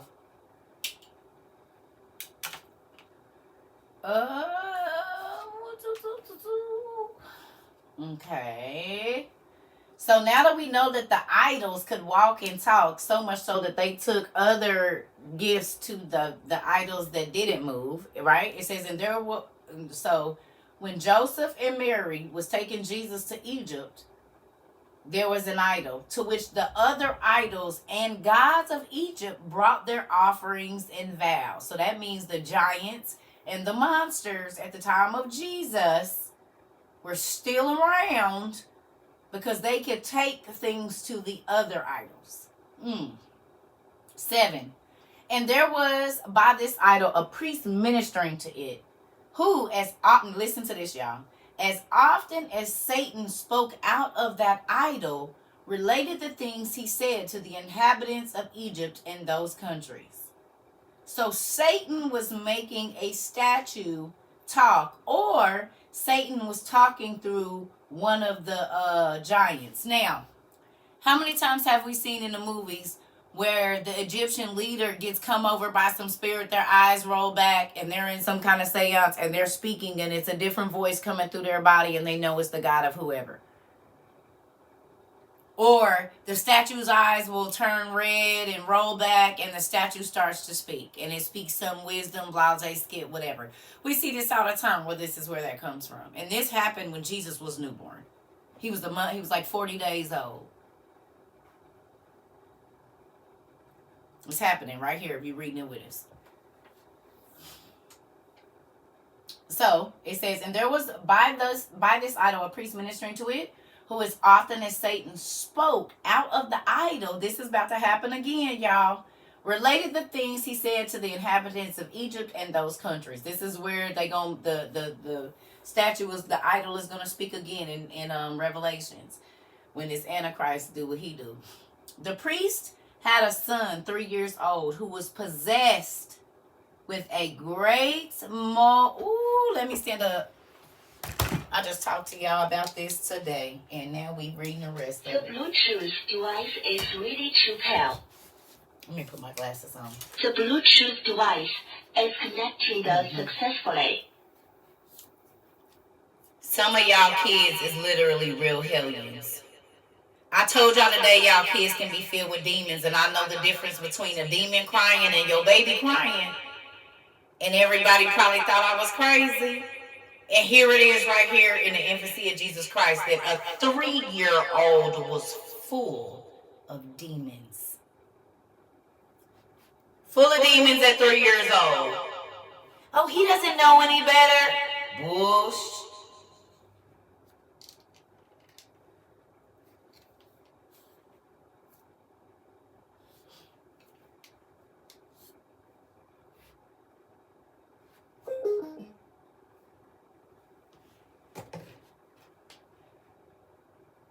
Still don't believe your baby got a demon? Y'all know, because when they cry, make the hair on your body stand up.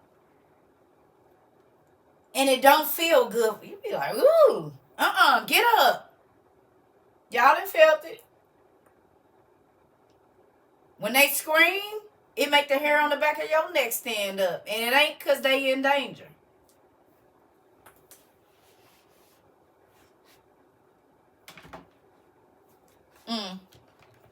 Here we go. 3 years old.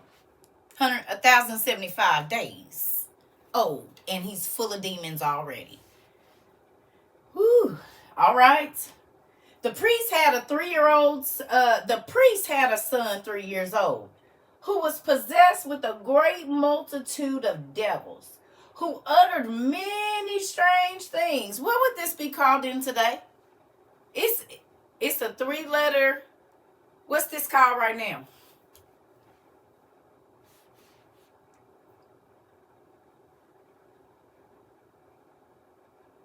DID. It could be Tourette's too, but DID. A multitude of demons means that many personalities. A multitude. What's the number? What's the definition of a multitude? Let's bust that real quick. What's the definition of multitude? And then the number of, what's the definition of great?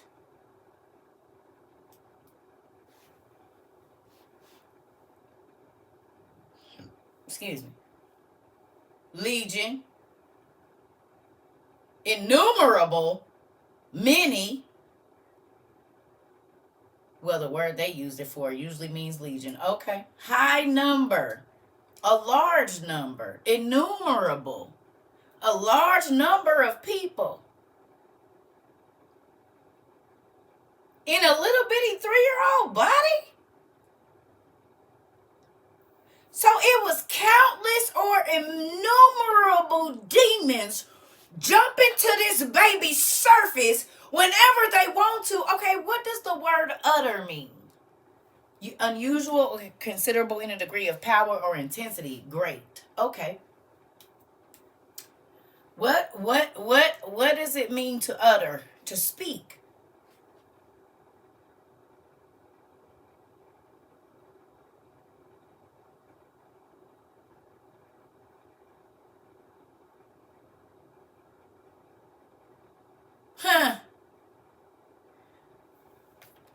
So let's go back and read that. The priest had a son that was 3 years old who was possessed with a great number or an innumerable number of demons at 3 years old who used to speak out of his body. A 3-year-old had so many demons in him you couldn't count the personalities. It was always a new one coming at 3.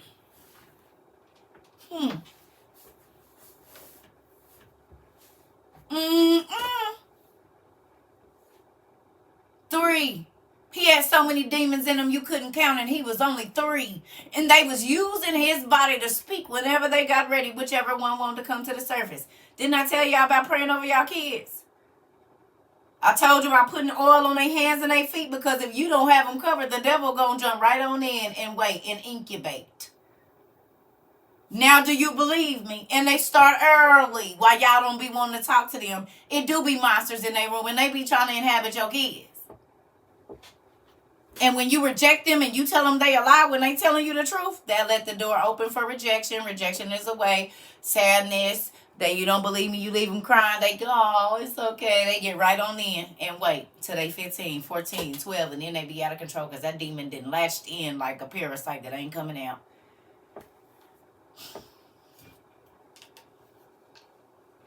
Three years old. Let's get to it. Still think they your little precious angels? That's why I stayed on mine. I told y'all 6 months. Once I learned you know right from wrong. Yeah, in about 6 months is where it be. Because they know, because they'll look back for you. Once they know to look back for you, I said no. Because you know better. If you know to go and you stop and you look for me, you know right from wrong. And it's time to train, baby. Ooh, his first miracle he did when he came out. He was minutes old. He healed the lady. Remember the midwife? When she picked him up.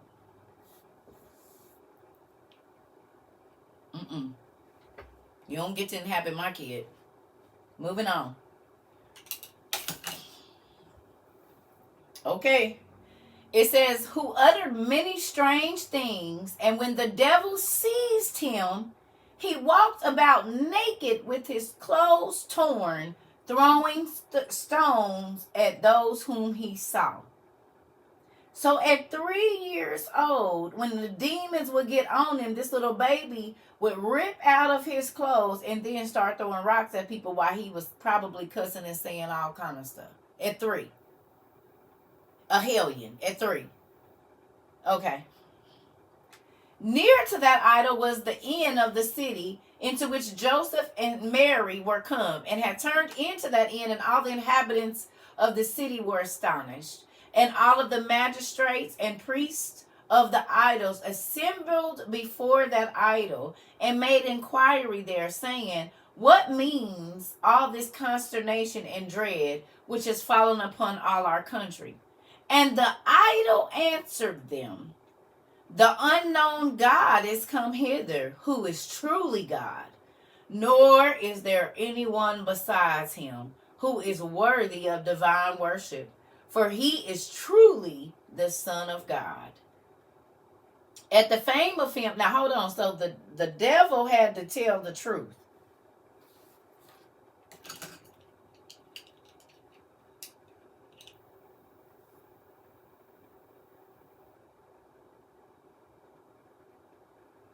The devil had to tell the truth. Because you remember the devil was the one speaking. It was Lucifer who is speaking to the prophet, the priest of the idols, the devil worship, to tell him. And so the priest went to ask the statue, who the hell is that? And what is this that came over here? Because this is a lot going on. Who is these people? And the devil that spoke through Lucifer, who was speaking through the statue, had to tell the truth. It's God. The only God. The one that don't got no, he the God of all gods. So when he's talking to the people, he can lie. But when God showed up, what happened? The demons trembled. They got to tell the truth. Because God is in the midst now, and you can't lie to God.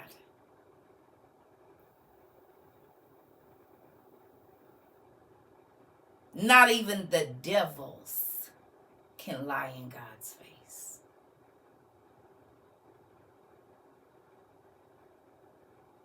When God show up, everybody gonna tell the truth. Ain't that crazy?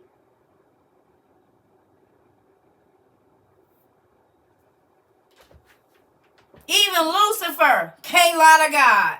Who is that? Ooh, the God, the real God. I'm just a fake God. But that's the real one. He just showed up in town. Damn, it's time for me to go. I get to get on up out of here. The real G here now. He like an imposter. He got people praising him and worshiping him. And now the real dude, the nigga that's been acting like he that nigga, doing all this. But now the real. So now he cowering away like, I was just playing with y'all. I ain't really him. This him. He the all-knowing. Yeah, I gotta go.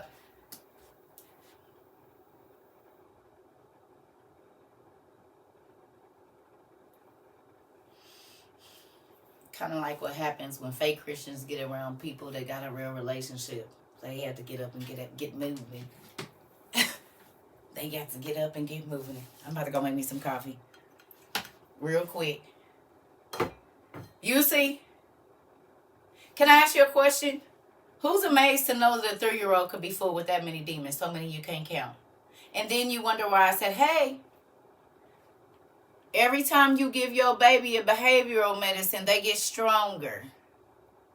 And now that you know that pharmacy means incantation, spells, witchcraft, and poison, well, when you incant something, you're bringing, so it's like conjuring. So if medicine means to conjure, and every medicine, most of the medicines that we looked up is named after demons, doesn't it make sense how these little babies be so full of them by the time they 7?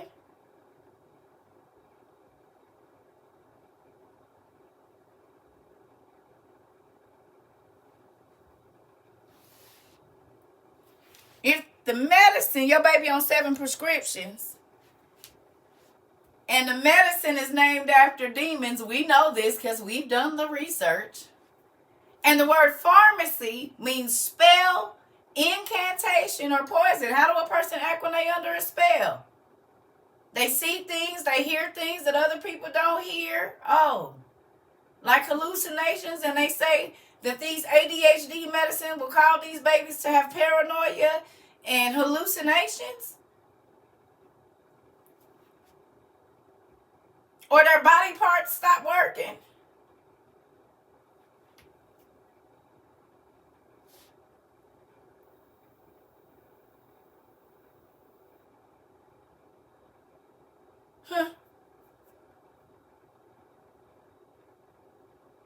It's not saying you can't use all of them, but you need to read and do research on the medicines that they're giving you. You took your kids off ADHD medicine and they happier? Yeah, because they don't have to see spirits and stuff all day. And hear other stuff that, and they say, oh, it's getting worse. We need to change it. And so you're going to give them a stronger demon. Really. That does more damage to their body and brain and mind. No. We're not going to do that around here.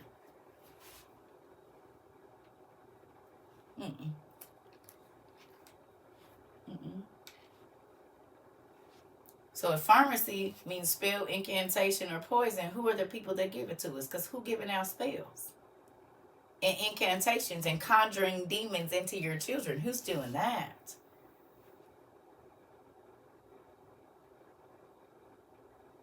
Witches and warlocks do that. They used to have a name for them, witch doctors. They just dropped the witch. But they still do the same thing. They still giving out spells, incantations, and poisons. They still giving them out. You said you wish they could play me as a high school history lesson. That would be cool. We got some high schoolers in here. Your son has super strength on and his rage was so intense. Baby! Come on, Danielle, tell him the truth. Come on. Because the spirit of rage is who they were conjuring. And I know because, listen, honey, I have a niece. She was 10, baby, and giving me I was fighting her like I had wrestling with her like I wrestled with a grown man. Wrestling with her like I wrestled with a grown, and I had to put all my might into it. This young lady will fight a 6'5" police officer and win. Not a game. Super strength because witches is incanting stuff and conjuring people. Y'all heard? Listen.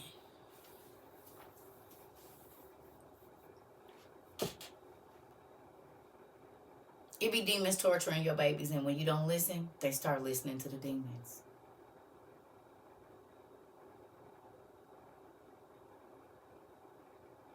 They start listening to if your voice and God's voice is not louder in love and correction, and I'm not talking about stern love, I'm talking about real love. Love is unconditional, and these things, then them demons is going to have your baby mind, because they going to listen. And they gonna bring every single thing that they say they won't do, whether it's good for them or not. It's up to you.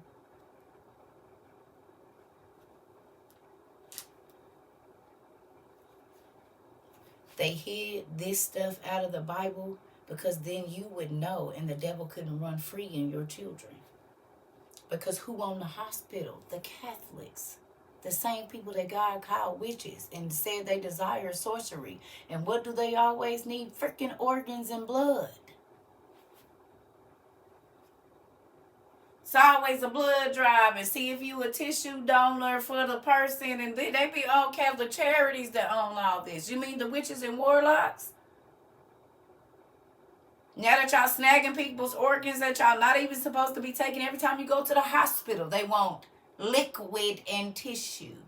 Those are what witches need for spells, and you don't get no better. You just keep getting worse. Yeah, because every time she get more, another hair, another piece of your tissue, they doing more incantations. That's why they leave and come back. Why you can't write that prescription right here?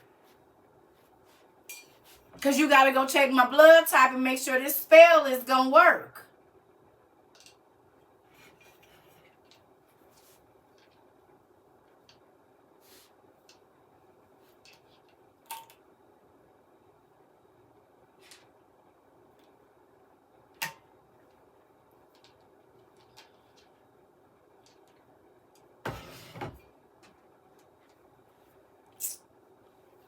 Don't believe me?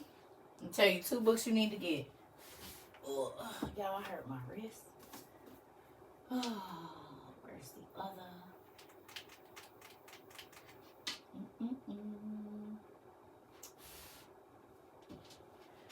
Couple books, actually.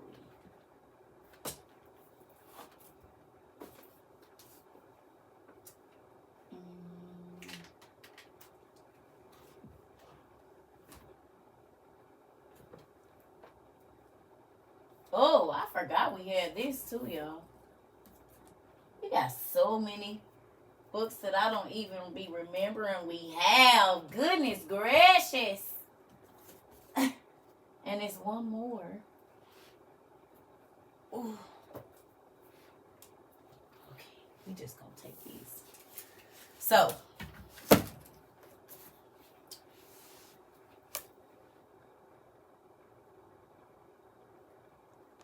it's a good book. Feminine Spirits and Angels. Screenshot, y'all, so you can go back and find it yourself later. Because I probably won't be holding these back up.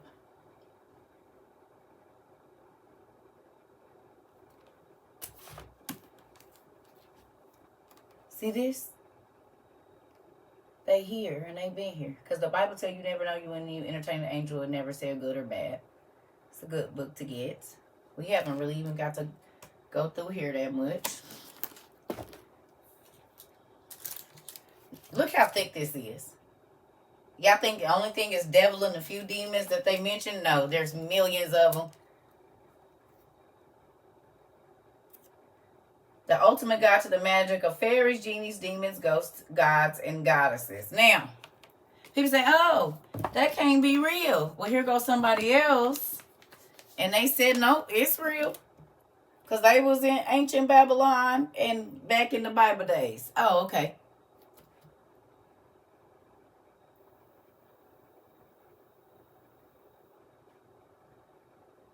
In this. We got some other ones. Definitely gonna need this. Because you're gonna find a lot of your medicine, your clothing names, car names, restaurant names, the lit songs, you name it. People's kids. And this one. How is it this many demons and your church don't be talking to you about it? Why they don't? And a lot of the names in here is the names of your medicine. A lot of the names in here is the names of your children's medicines, your medicines, grocery stores, clothing lines, cars, you name it. Restaurants, everything, clubs, you name it. Hair stuff.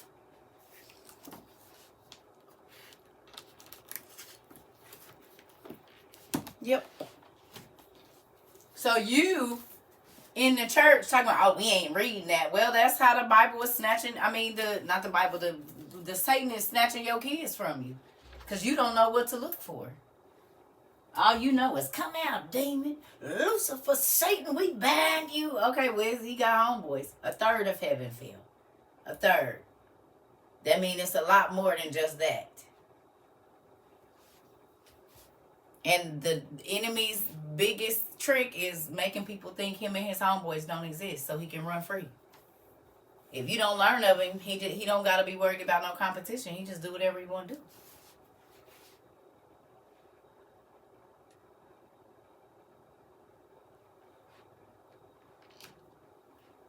So you will let them tell you that all the demons that's in your baby is a genetic disorder, so those demons get to stay.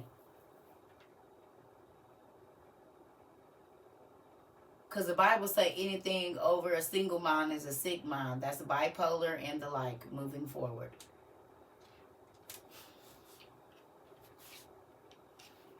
Oh, the Bible. Yeah, doctors agree with the Bible. Bipolar is a mental illness, a mind that's sick. So if you don't want to hear it from them, but you'll take it from the doctor, God said anything over a single mind is sick, and the doctors say the same. If you got two minds, then there's something wrong with your mind. God says, I can heal that if you study with me. They just going to keep giving you medicine, and now it's going to be 100 minds in that one mind. It's going to keep fracturing every time something happens. Didn't y'all have a movie called Fracture? And it was about multiple person, and the brain just kept fracturing off into people because it was more demons being added every time the person was hurt. Oh, no. That don't have nothing to do with what my daddy said.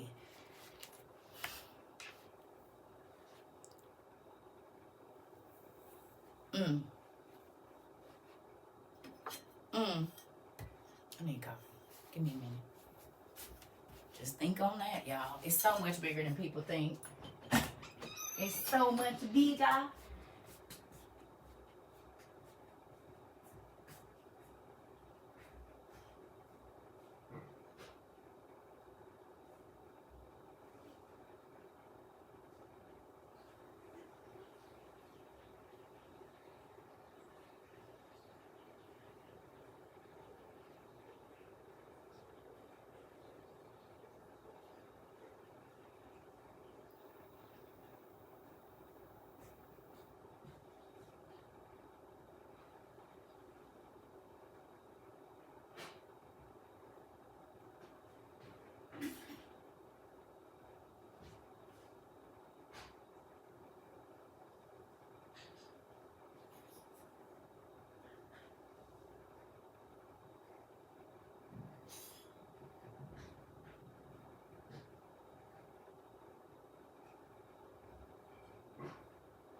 Ooh.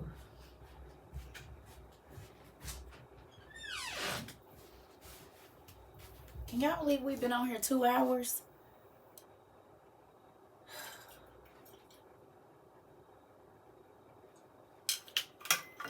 Already. Dang. 2 hours and 5 minutes.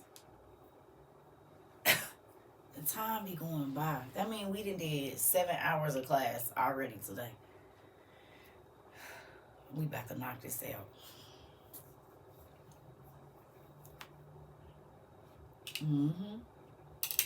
Then let's get this. Okay. So I'm gonna have to go have my meds in just a second. Okay? Alright. It says, at the fame of him, this country trembled, and at his coming, it is under the present commotion and consternation, and we ourselves are affrighted by the greatness of his power. So the demons were shaking. The demons, the idols. And at the same instant, this idol fell down. And at his fall, all the inhabitants of Egypt, besides others, ran together.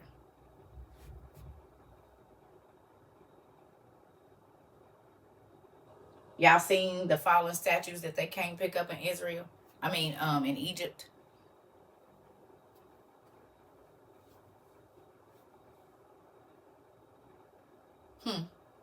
Okay. But the son of the priest, when his usual disorder came upon him, going into the inn, found there Joseph and Mary, whom all the rest left behind and forsook. And when Mary had washed the swaddling clothes of the Lord Christ and hanged them out to dry upon a post, the boy possessed with the devil took down one of them and put it on his head. And presently the devils began to come out of his mouth and fly away in the shape of crows and serpents.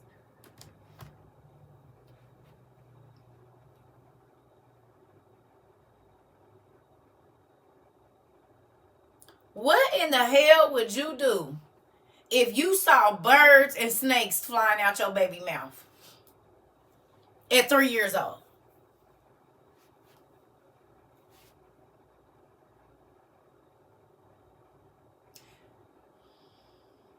Did anybody watch The Witches of Salem? Did anybody watch The Witches of Salem?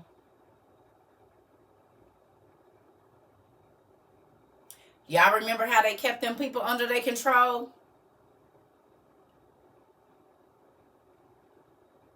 The one lady, she stuffed a frog down his mouth. They're familiars.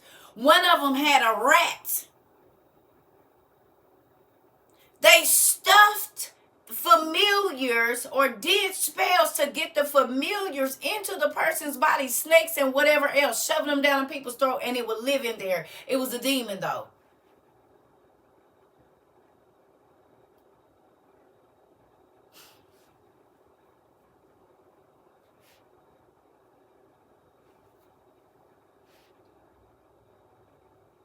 Remember, if you watched it, she was shoving that frog. The frog was the familiar. The frog was the demon. The other one had a rat. The other one had a bird or something, and they would be pulling them out, and then the person could talk. Every time she shoved the frog down his throat, he was like a bumbling fool, just drooling on himself. They got to wipe his mouth, feed him. But if she took that out, he was fine. He was mute. Nonverbal, gurgling. But then when she took it out, he could speak and he had his sanity. Make it make sense.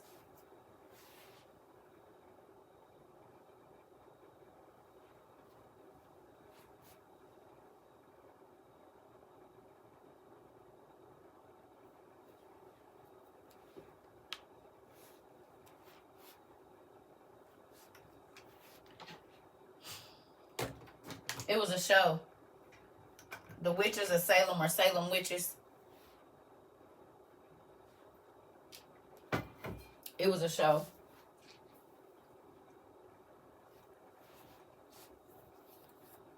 So exactly what they showed us when a person is bewitched with devils happens,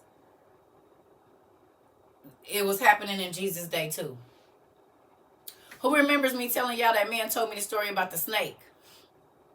Just when I was still married, just a few, it ain't even been 5 years, probably 5 or 6 years, that the older man told me the story about in Georgia when he was dating this married woman. The man's husband found out about it. He went to a witch doctor down in Georgia. This was just like late 80s, early 90s, if I'm not mistaken, because he's like 60 or 70. So he said he was dating this married woman back in the 60s, 70s, whatever year it was, I don't know, 70s, 80s, 90s, something. Anyway, the lady was married. The husband found out about it, went to a witch doctor. The witch doctor lady had him go out, the husband, in the backyard, in the woods, and get a garden snake. Brought the garden snake back in. She burned it or said some kind of words over it. It turned into a powder. She told him to put that in the lady's drink. And whenever she did that snake was going to materialize and he would know if she was cheating or not. The man that I know didn't know, him and the wife did not know that this had happened. Well, It just so happened when she drank whatever the husband gave her, the snake really did materialize in her digestional tract. And every time that somebody would cook onions or fish, the snake would be trying to get up into her, her tract or whatever, choking her. I didn't believe the dude. I didn't believe him. So I went looking online, and in all reality, there's other stories about it. The 1700s or 1800s, it was a white lady, had the same problem and had the doctor stumped. They didn't know how that snake got in that woman's digestional tract. And every time that she was cooking onions or fish, the snake would get up in her throat and be choking her out. How that snake was burned and materialized up in that lady's stuff, I don't know, but it happened more than once. It happened more than once.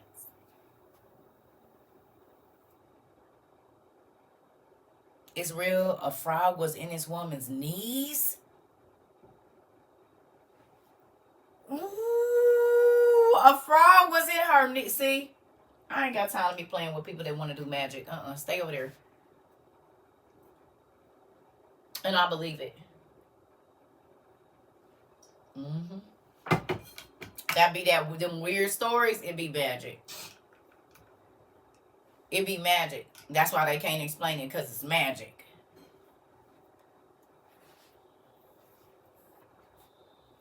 Yeah. I used to hear stories about this. And my great auntie was a witch. My grandmother's sister was a real witch. A real one. My mama said she went to go see her auntie back in the 70s. And it was a brown paper package. She said she opened it up because my mama knows it. And it was a spell book in there, a real one. And my auntie stayed looking the same age. From when I was 5 until when I was 40, whatever, when she died, she looked the exact same. Same hairstyle. You know how they say witches don't age? She was in her 80s or something, 70s or 80s, and she still looked like she did when she was 35. So Mary Kay and everything. Kid you not. Told people that was the secret, but that wasn't it. Kid you not, I can show you a picture of this lady when she was 30s. And then when she was in her 70s or 80s or whatever it was. And yeah. She still looked, her hair, she had the whole pasted Elvis hair. Same thing. She still looked the same. Still the same. Kid you not. Kid you not. She still look young. Didn't look like she hadn't aged today. And she had cancer when she died too. And she still, it was crazy. It was crazy. She had all the pink Cadillacs, all of them. She always had a Cadillac, always. Minks, diamonds, furs, money. She always had money, all of that. Real life. So, I know it to be true. Anyway. So it says, and presently the devils began to come out of his mouth and fly away in the shape of crows and serpents. From that time the boy was healed by the power of the Lord Christ, and he began to sing praises and give thanks to the Lord who had healed him. When his father saw him restored to his former state of health, he said, my son, what has happened to thee, and by what means wert thou cured? And the son answered, when the devil seized me, I went into the inn, and there found a very handsome woman with a boy, whose swaddling clothes she had just washed, and hanged out upon a post.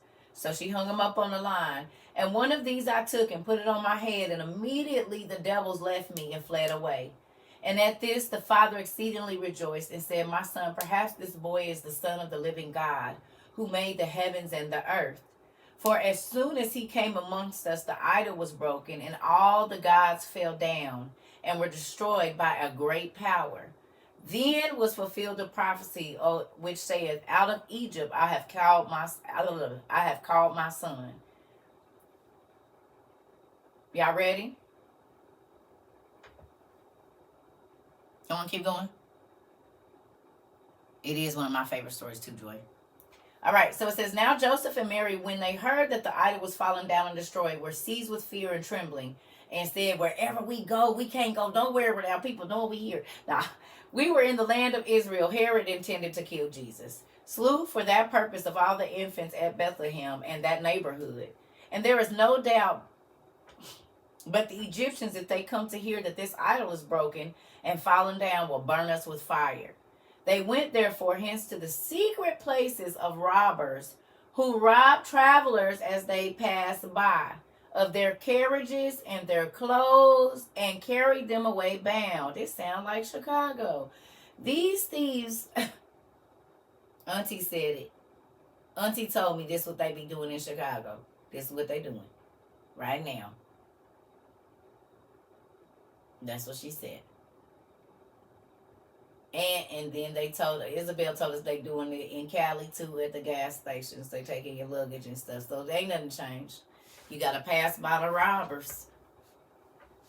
Jesus and them had to do it too. God dang it. All right.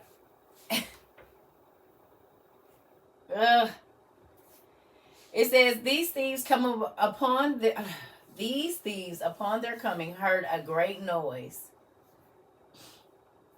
such as the noise of a king with a great army and many horses, and the trumpets sounding at his overture from his own city, at which they were so affrighted as to leave all their booty behind them and fly away in haste.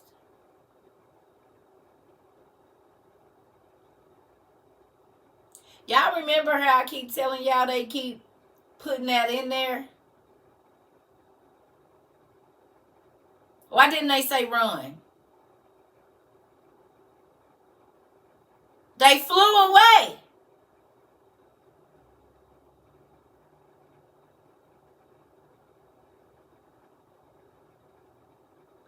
Just like it says Paul and them flew to Iconia in Paul and Thecla. Or they took flight, but it wasn't that kind. They flew. They always be talking about they flew. And we just missed that. We just missed that they said they was flying.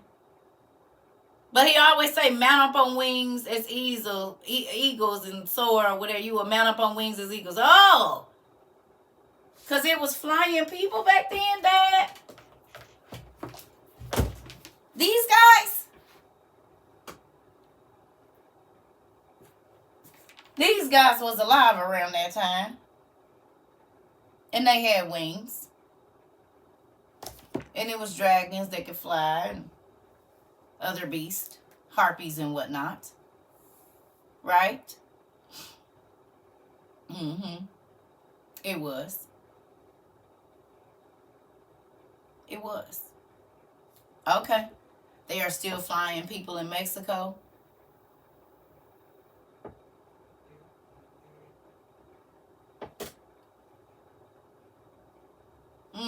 Okay. It says, upon this, the prisoners arose and loosed each other's bonds, and taking each man his bags, they went away, and saw Joseph and Mary coming towards them, and inquired, where is the king? The noise of whose approach the robbers heard and left us, so that we are now come off safe. So what did God do?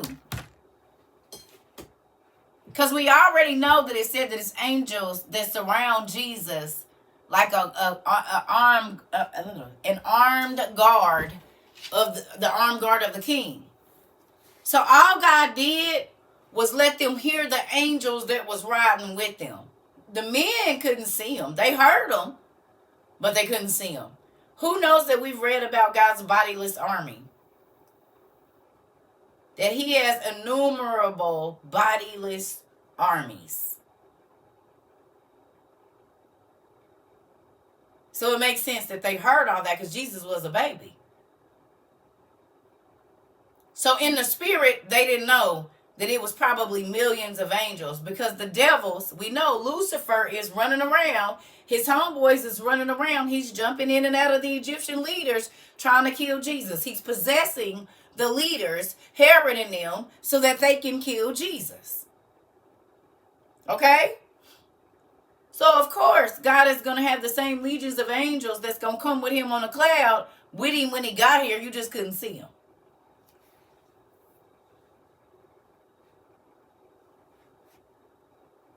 He don't ride nowhere without his entourage. Even in baby form. That's why they heard him but couldn't see him. because it was the bodiless army. It really was horses. It really was a king's army coming. You just couldn't see them. If you think about this, remember, oh boy told him, look up into the hills, and that's where our help is at. And God lit that man's eyes, and it was millions of angels there ready to fight for them. He said, who with you is bigger than who with them. Don't trip. And in all the hero movies, we see that an unseen force come through and just be killing folks. Ugh! And then they just die. And then it flash and you get to see the spirit just running through, slicing folks up. They got that from my daddy.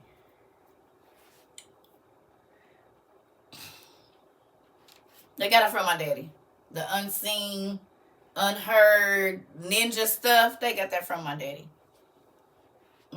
My daddy got the original ninjas that just come in and get you and you didn't even hear them come in.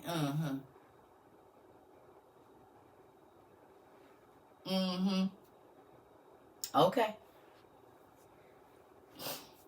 Joseph answered, he will come after us. Right? Then they went into another where there was a woman possessed with the devil, in whom Satan, that cursed rebel, had taken up his abode. So Satan don't care if he hop in a woman body or a man body. He gonna possess women and men. He ain't got no preference. First he was in a kid, then he was in some old people. Now he done hopped in a woman.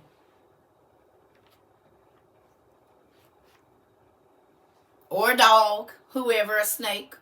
He don't care who he flip-flop into. Right? It says, one night when she went to fetch water, she could neither endure her clothes on. So why is it whenever a demon get on in you, you can't keep your clothes on?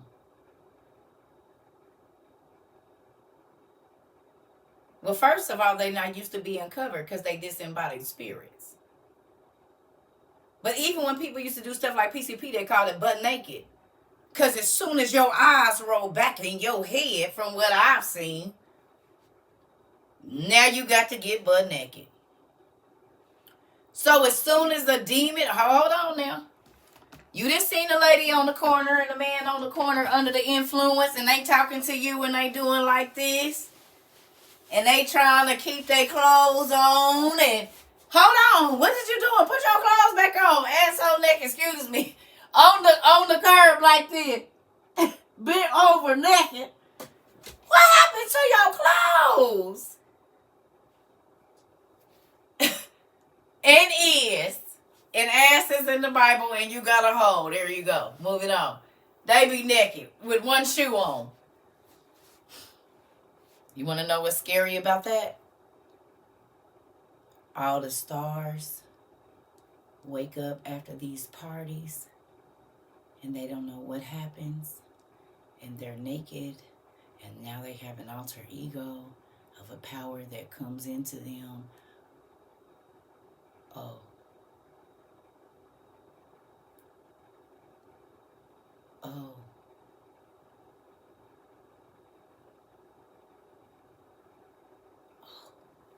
Don't they always talk about waking up? They had a drink, it was a wild party, and this and that, and they woke up naked? And right after that, they are out of control, it seems like. Now they're doing stuff they never did. They getting on screen with just risque things on and more naked. And now they just wear a sheer thing over and pasties. Sometimes they don't even do that. Men and women walking through. Cheeks out, suns out, buns out, honey.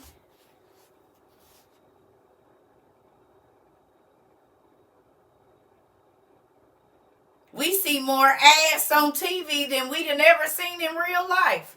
Booty cracks and all. You can see the line and the ridges on the side.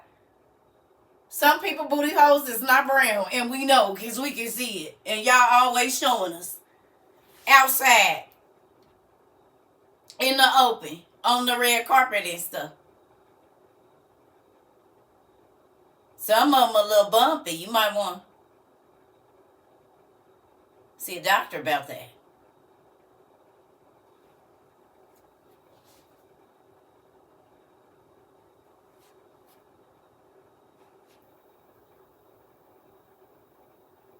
Y'all be in the grocery store like that, and y'all bend over to get eggs. Y'all want to wear the see-through stuff. Yes, we can see your crack. All of it. And you need to shave. You didn't get that area good. Because I could see the hairs on the side when you bend down to get your corn.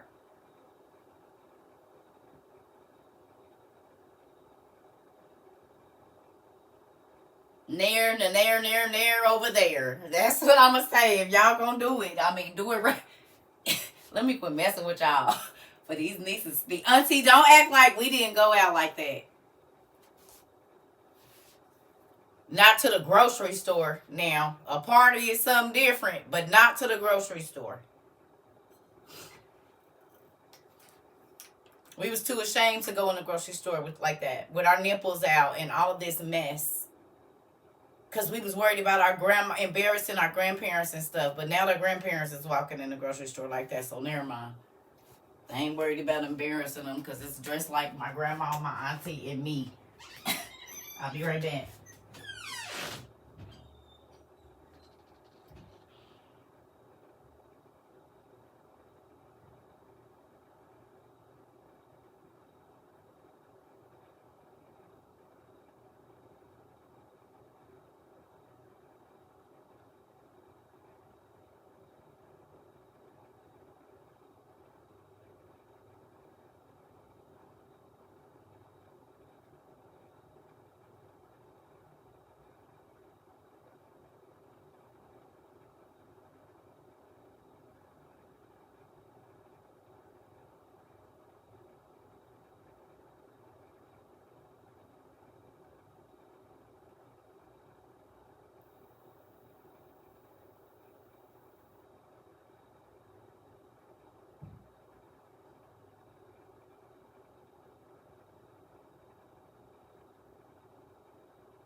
I don't care.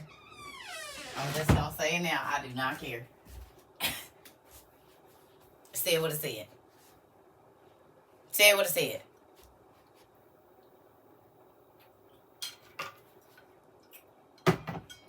Now, I ain't knocking the mamas and daughters pregnant together because that was the thing in my family. That's always going to be. That ain't nothing new. Women have babies and menopause and whatever else, whether they're young or not. You know what I'm saying? That's going to happen. But how you conduct yourself out in public has definitely changed. Hey.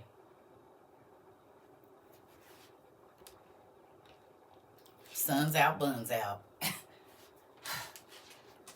And that's all we see now on the red carpet is butt. Can't even imagine what it looked like because you could see it. You don't have to imagine anymore. Okay. Are we ready?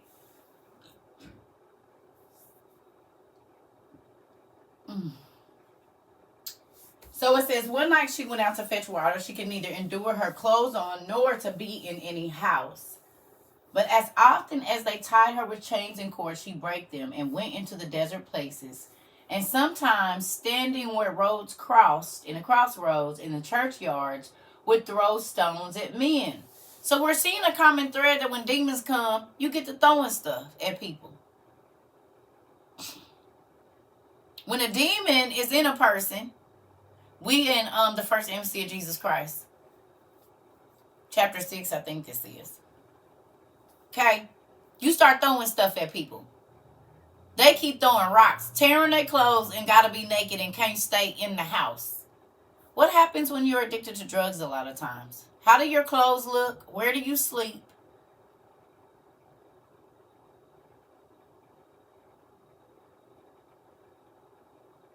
And where do they be standing?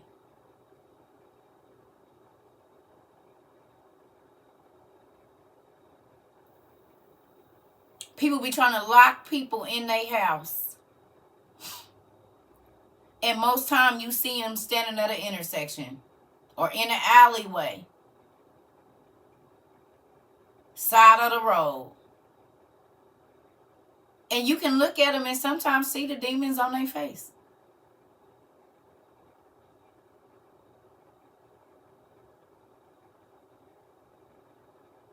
It changes their appearance once that spirit get in them, don't it? The spirit starts to suck them dry of everything. Compassion, love, the truth, everything.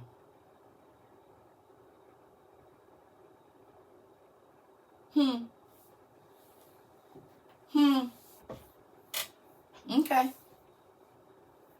All right. 3. And when Mary saw this woman, she pitied her, whereupon Satan presently left her and fled away in the form of a young man. Wait a minute. So he inhabited a woman and was making her be out naked on the track. And then, as soon as Jesus and his mama showed up, he fled out of her and shapeshifted into a boy, a young kid.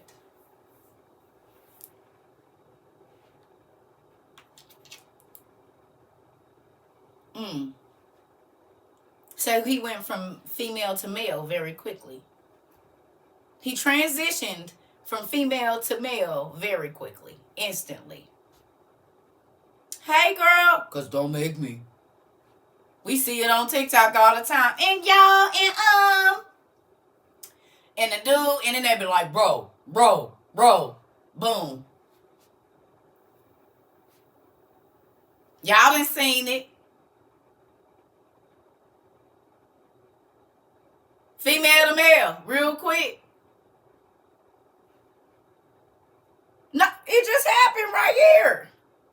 He was possessing a woman, and when Jesus came around, he turned into a he. Because Satan is a he.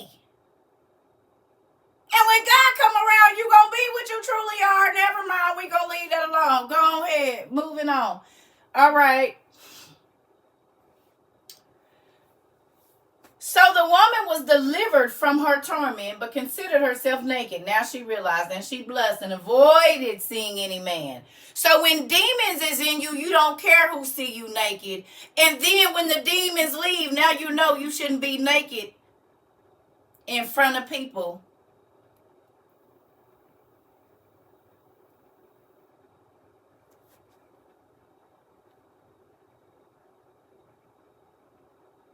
So when God clean you up, you realize,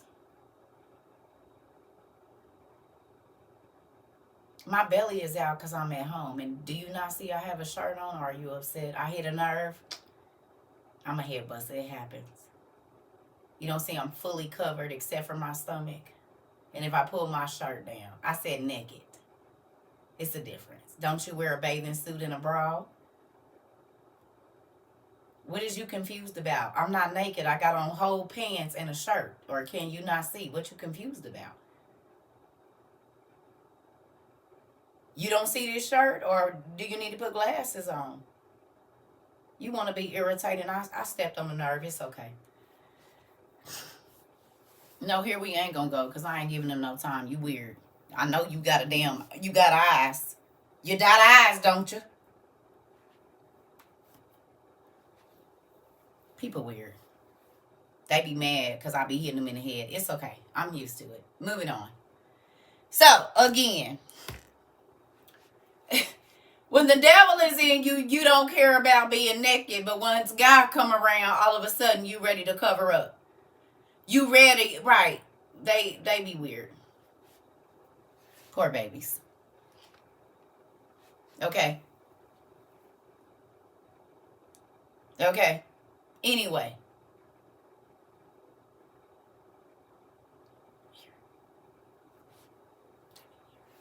Moving on. When God comes into your life, you change. And you understand that a lot of stuff you doing and that you did uncontrollably. Why did you do it uncontrollably? was she outside naked? And then once the demons left her, she didn't want to be outside naked. Because she was what? What was she? She was possessed. And when you possessed, you don't control yourself.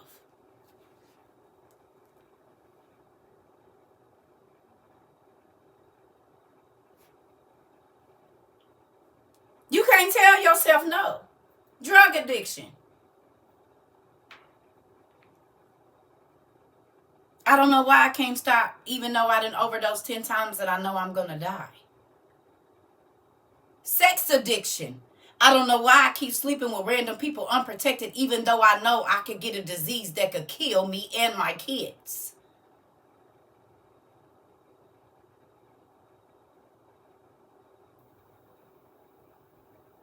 Gambling.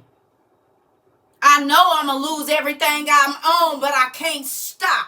Insatiable appetites come from being possessed by something that has more control over you than you have over yourself. And that could be anything. Overeating, gluttony. These are spirits that are always going to cause you to do things in excess. So much so that it can kill you or make you sick. Because that is their job, to steal, kill, and destroy.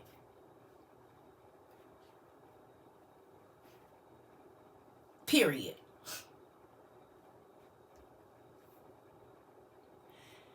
You know when a person is possessed, and you don't got to be jumping on walls. You could just, every man you get in front of, you twisting and turning. Or every woman you see, you trying to talk to her. Oh, that lust demon, you don't even got to like her.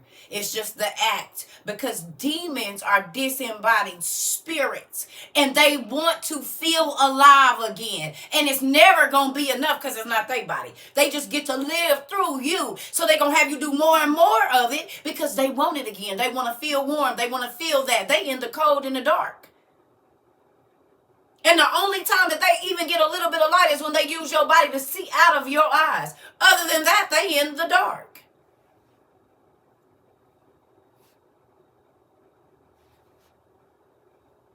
The Bible says you want to know what's in a person, look in their eyes. You'll find out if they in there by themselves or not.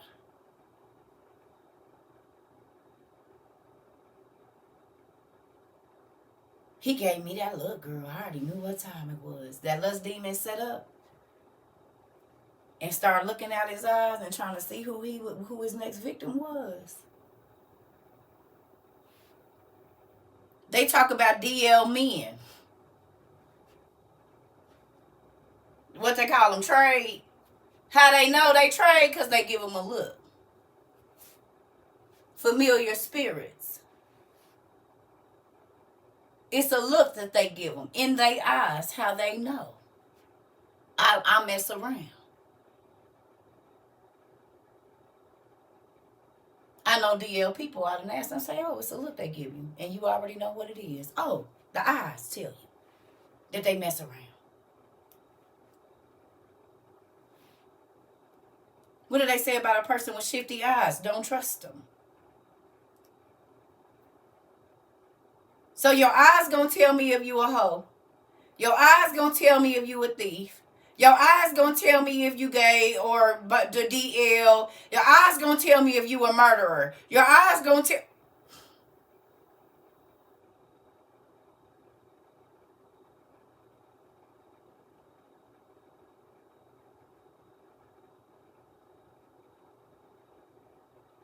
Your eyes gonna tell me if you possessed with a demon.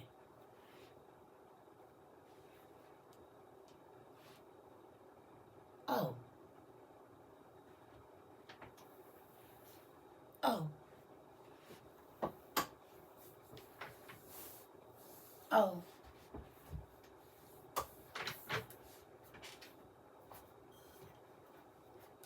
How we know the movie about to get scary? Because the person's eyes change.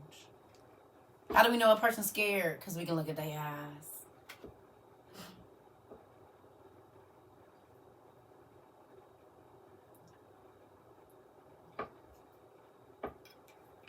How do you know a person's sad? Look at their eyes. You been crying? Even if their face is dry. How you know? Because of their eyes. Oh, girl, you smiling through your eyes. Well, your eyes just smiling. What you happy? You, girl, your whole eyes is smiling. Look at that twinkle in your eyes. What you happy about? Oh.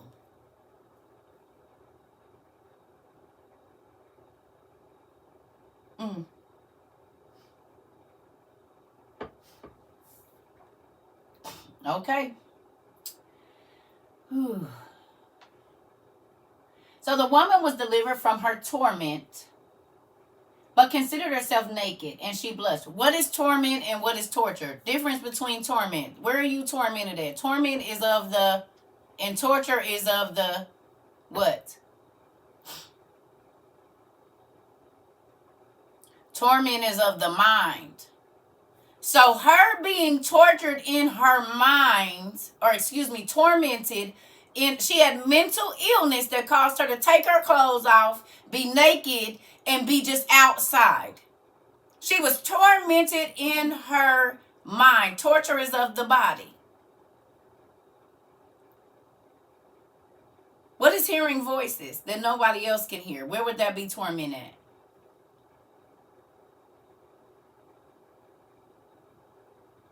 In your mind. And the voices in your mind tell you to torture your own body, cutters.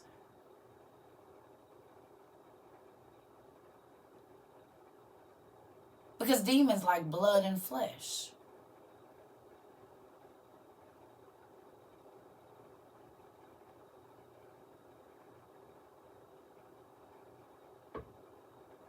That's why people will bite their own flesh. And they say they were eating their own skin. Because demons like the taste of blood and flesh. Don't we always see when a demon attacks somebody, they done bit a chunk out of them and they chewing it and the blood is running down their face? They ain't changed. Just like Enoch told us, they like devoured flesh and they like blood. Ain't nothing changed. We still in 6. Oh, okay. Ain't nothing changed. Because the demons ain't changed. They still the same.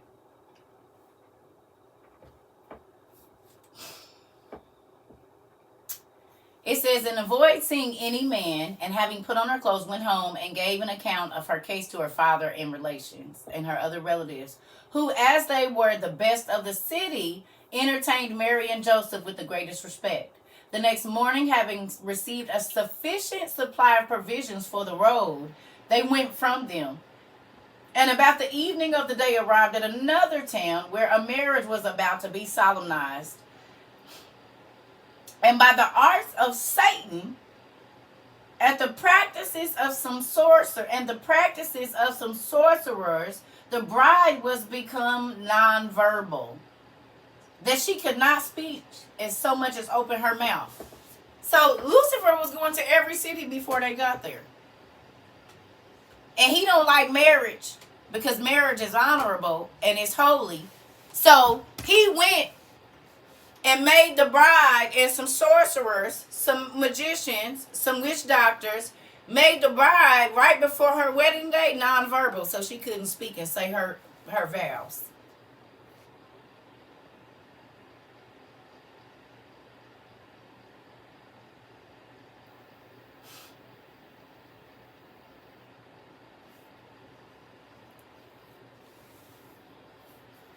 And the witches was involved.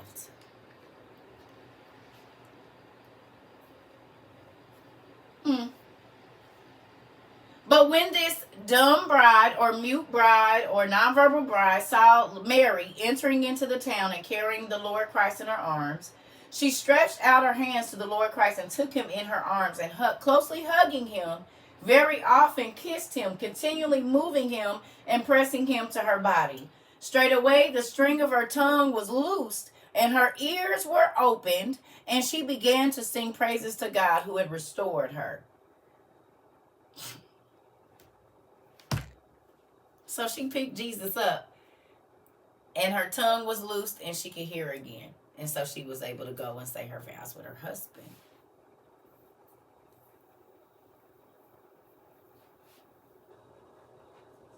You know why they don't want y'all to have these stories? Because then y'all would know that a lot of these nonverbal babies, there is a spirit that is keeping your baby from speaking. We know this from the Testament of the Testament of Solomon, and I'm about to show y'all. So y'all don't think I'm just making this up. I'm about to show you real quick, and then I'm going to get off because I'm going to go chill.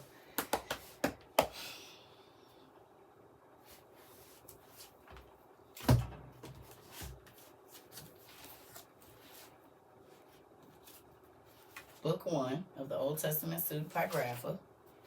Second to the last book in here describes the demons and what they do. Oh, and just so y'all know, for those of you who wonder why I keep calling the doctors witch doctors, I'm going to show you that first real quick. Just so you know. See right here where it says Rix Hapax or Rix. I'm reading this backwards. So those names there that are marked in orange, you see that? You see this? Shoot.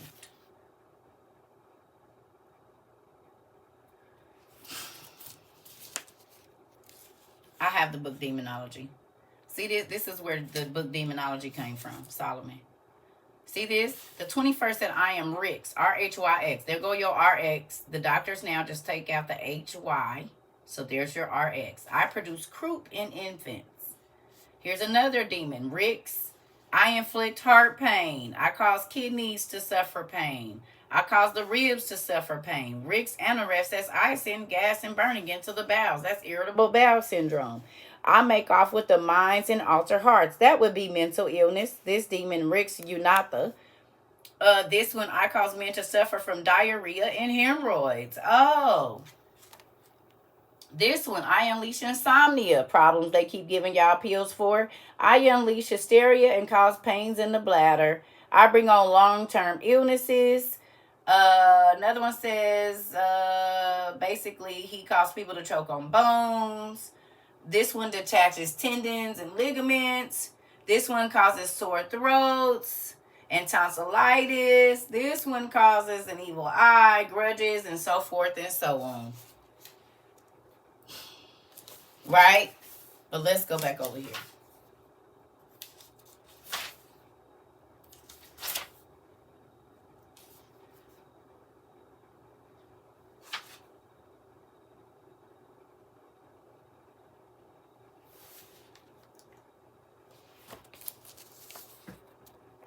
I'm going to show y'all first this 12 right here that's highlighted. See this right here? This is what I'm about to read. Now, when I had worshipped the God of Israel, this is Solomon, Testament of Solomon, that's not in your Bible, I ordered another demon to come forward. The first, this time, a three-headed dragon with an awful skin appeared before me. I asked him, who are you? He said, I'm a three-pronged spirit, one who overpowers by means of three deeds. In the wombs of women, in the womb, this demon blinds children.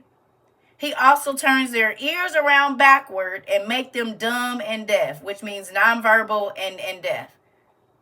Oh, he also causes epilepsy because he knocks men down and makes them foam at the mouth and grind their teeth. Right here. So there is a spirit that causes babies to be nonverbal. Not be able to speak or hear. And that's also the same demon that causes seizures. He also blinds children in the womb. And we all know that there's a hammer in your ears. He said, I turn their ears around. Most times, if you can't hear, it's because that hammer in your ear is not hitting your eardrum. And they do have to do surgery to turn, because the Bible says that the demons would have enmity against us. They was going to have issues with us.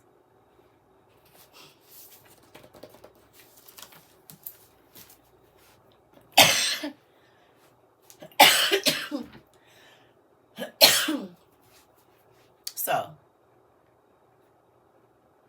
you wonder why the Catholic Church don't want this in there, because then you would know what was wrong with your baby and you wouldn't keep giving them all these pills. You would start anointing your baby's mouth and tell that spirit that it can't have your baby and to leave. Because they don't know what causes it, right? They say it's a chemical imbalance. The chemical imbalance is the parasite, which is the spirit that attached to your baby before it was born. Because you didn't deal with your issues, whatever that might be, depression or whatever else it is. Or it could be a generational curse that's on your family. That y'all need to find out what it is, because those spirits have to leave and the people have to be healed. Whenever Jesus was healing somebody, he said two things. Either demon come out first or your sins are forgiven. One of the two.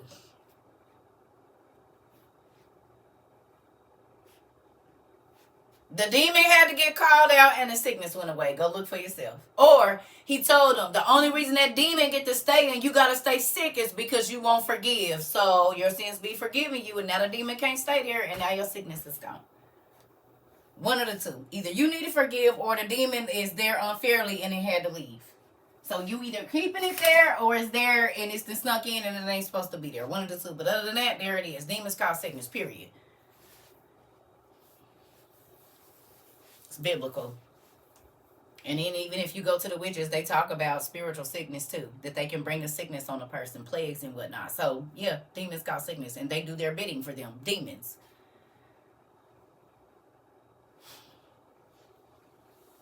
What first book? Girl, I don't know.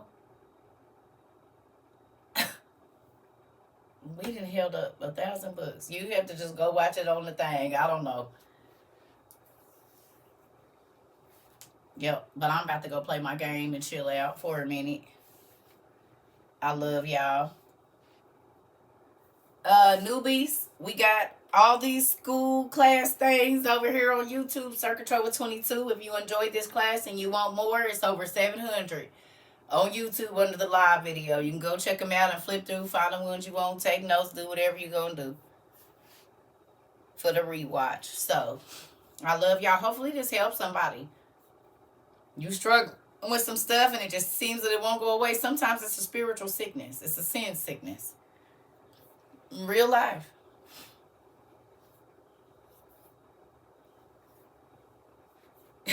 You are my being watching TV. Come on now. We on YouTube. CERCA TROVA 22. And then all the videos are under the live tab. And we go all the way back to whenever and whatever. Yeah. And that's another way to find out what's in my library too. Because as we're studying, I'm going to show the books. So if you want to start picking up books, that's the easiest way. Because I don't have no list of all these books in here. Because there's no way I can. Because these family members keep on buying me more books to put in here. So I can't keep up. I don't even know how many books I have anymore. I love you too, baby. So if you want to watch the rewatch and get more of this. And we talk about everything. We talk about... Oh, thank you. Well, hey, come on in. Y'all go to my website too if you want to become a part of WOIU, which is We Outside International University, which is what we do over here. Because we learn every day. Just go there and to register, all you gotta do is give us your email. And that just shows like if we start sending out stuff, we know you here.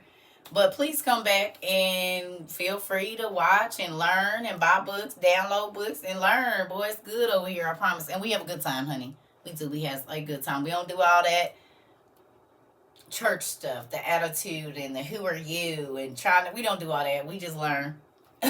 We just learn to have a good time, laugh till we pee, honey. We cry over here. We throw tomatoes at people because they be mad because they be hitting home. You know what I'm saying? Thank you. When we gonna have another music class, I don't know. I told you I'm about to start working on this app so we can really get it on the Play Store because I just need to get these apps built. So then it might take a little bit more of my work away. You know what I'm saying? I'm trying to find some other things so I don't have to work as much. Oh, thank you so much. I appreciate y'all. So we about to go. I love y'all. See y'all in a little bit. I'm about to go chill. I don't know. Play my game or will I be on tomorrow? I don't know because I think I might start taking my Mondays back off again. I don't know. We just gonna play it by ear. We'll see. I ain't gonna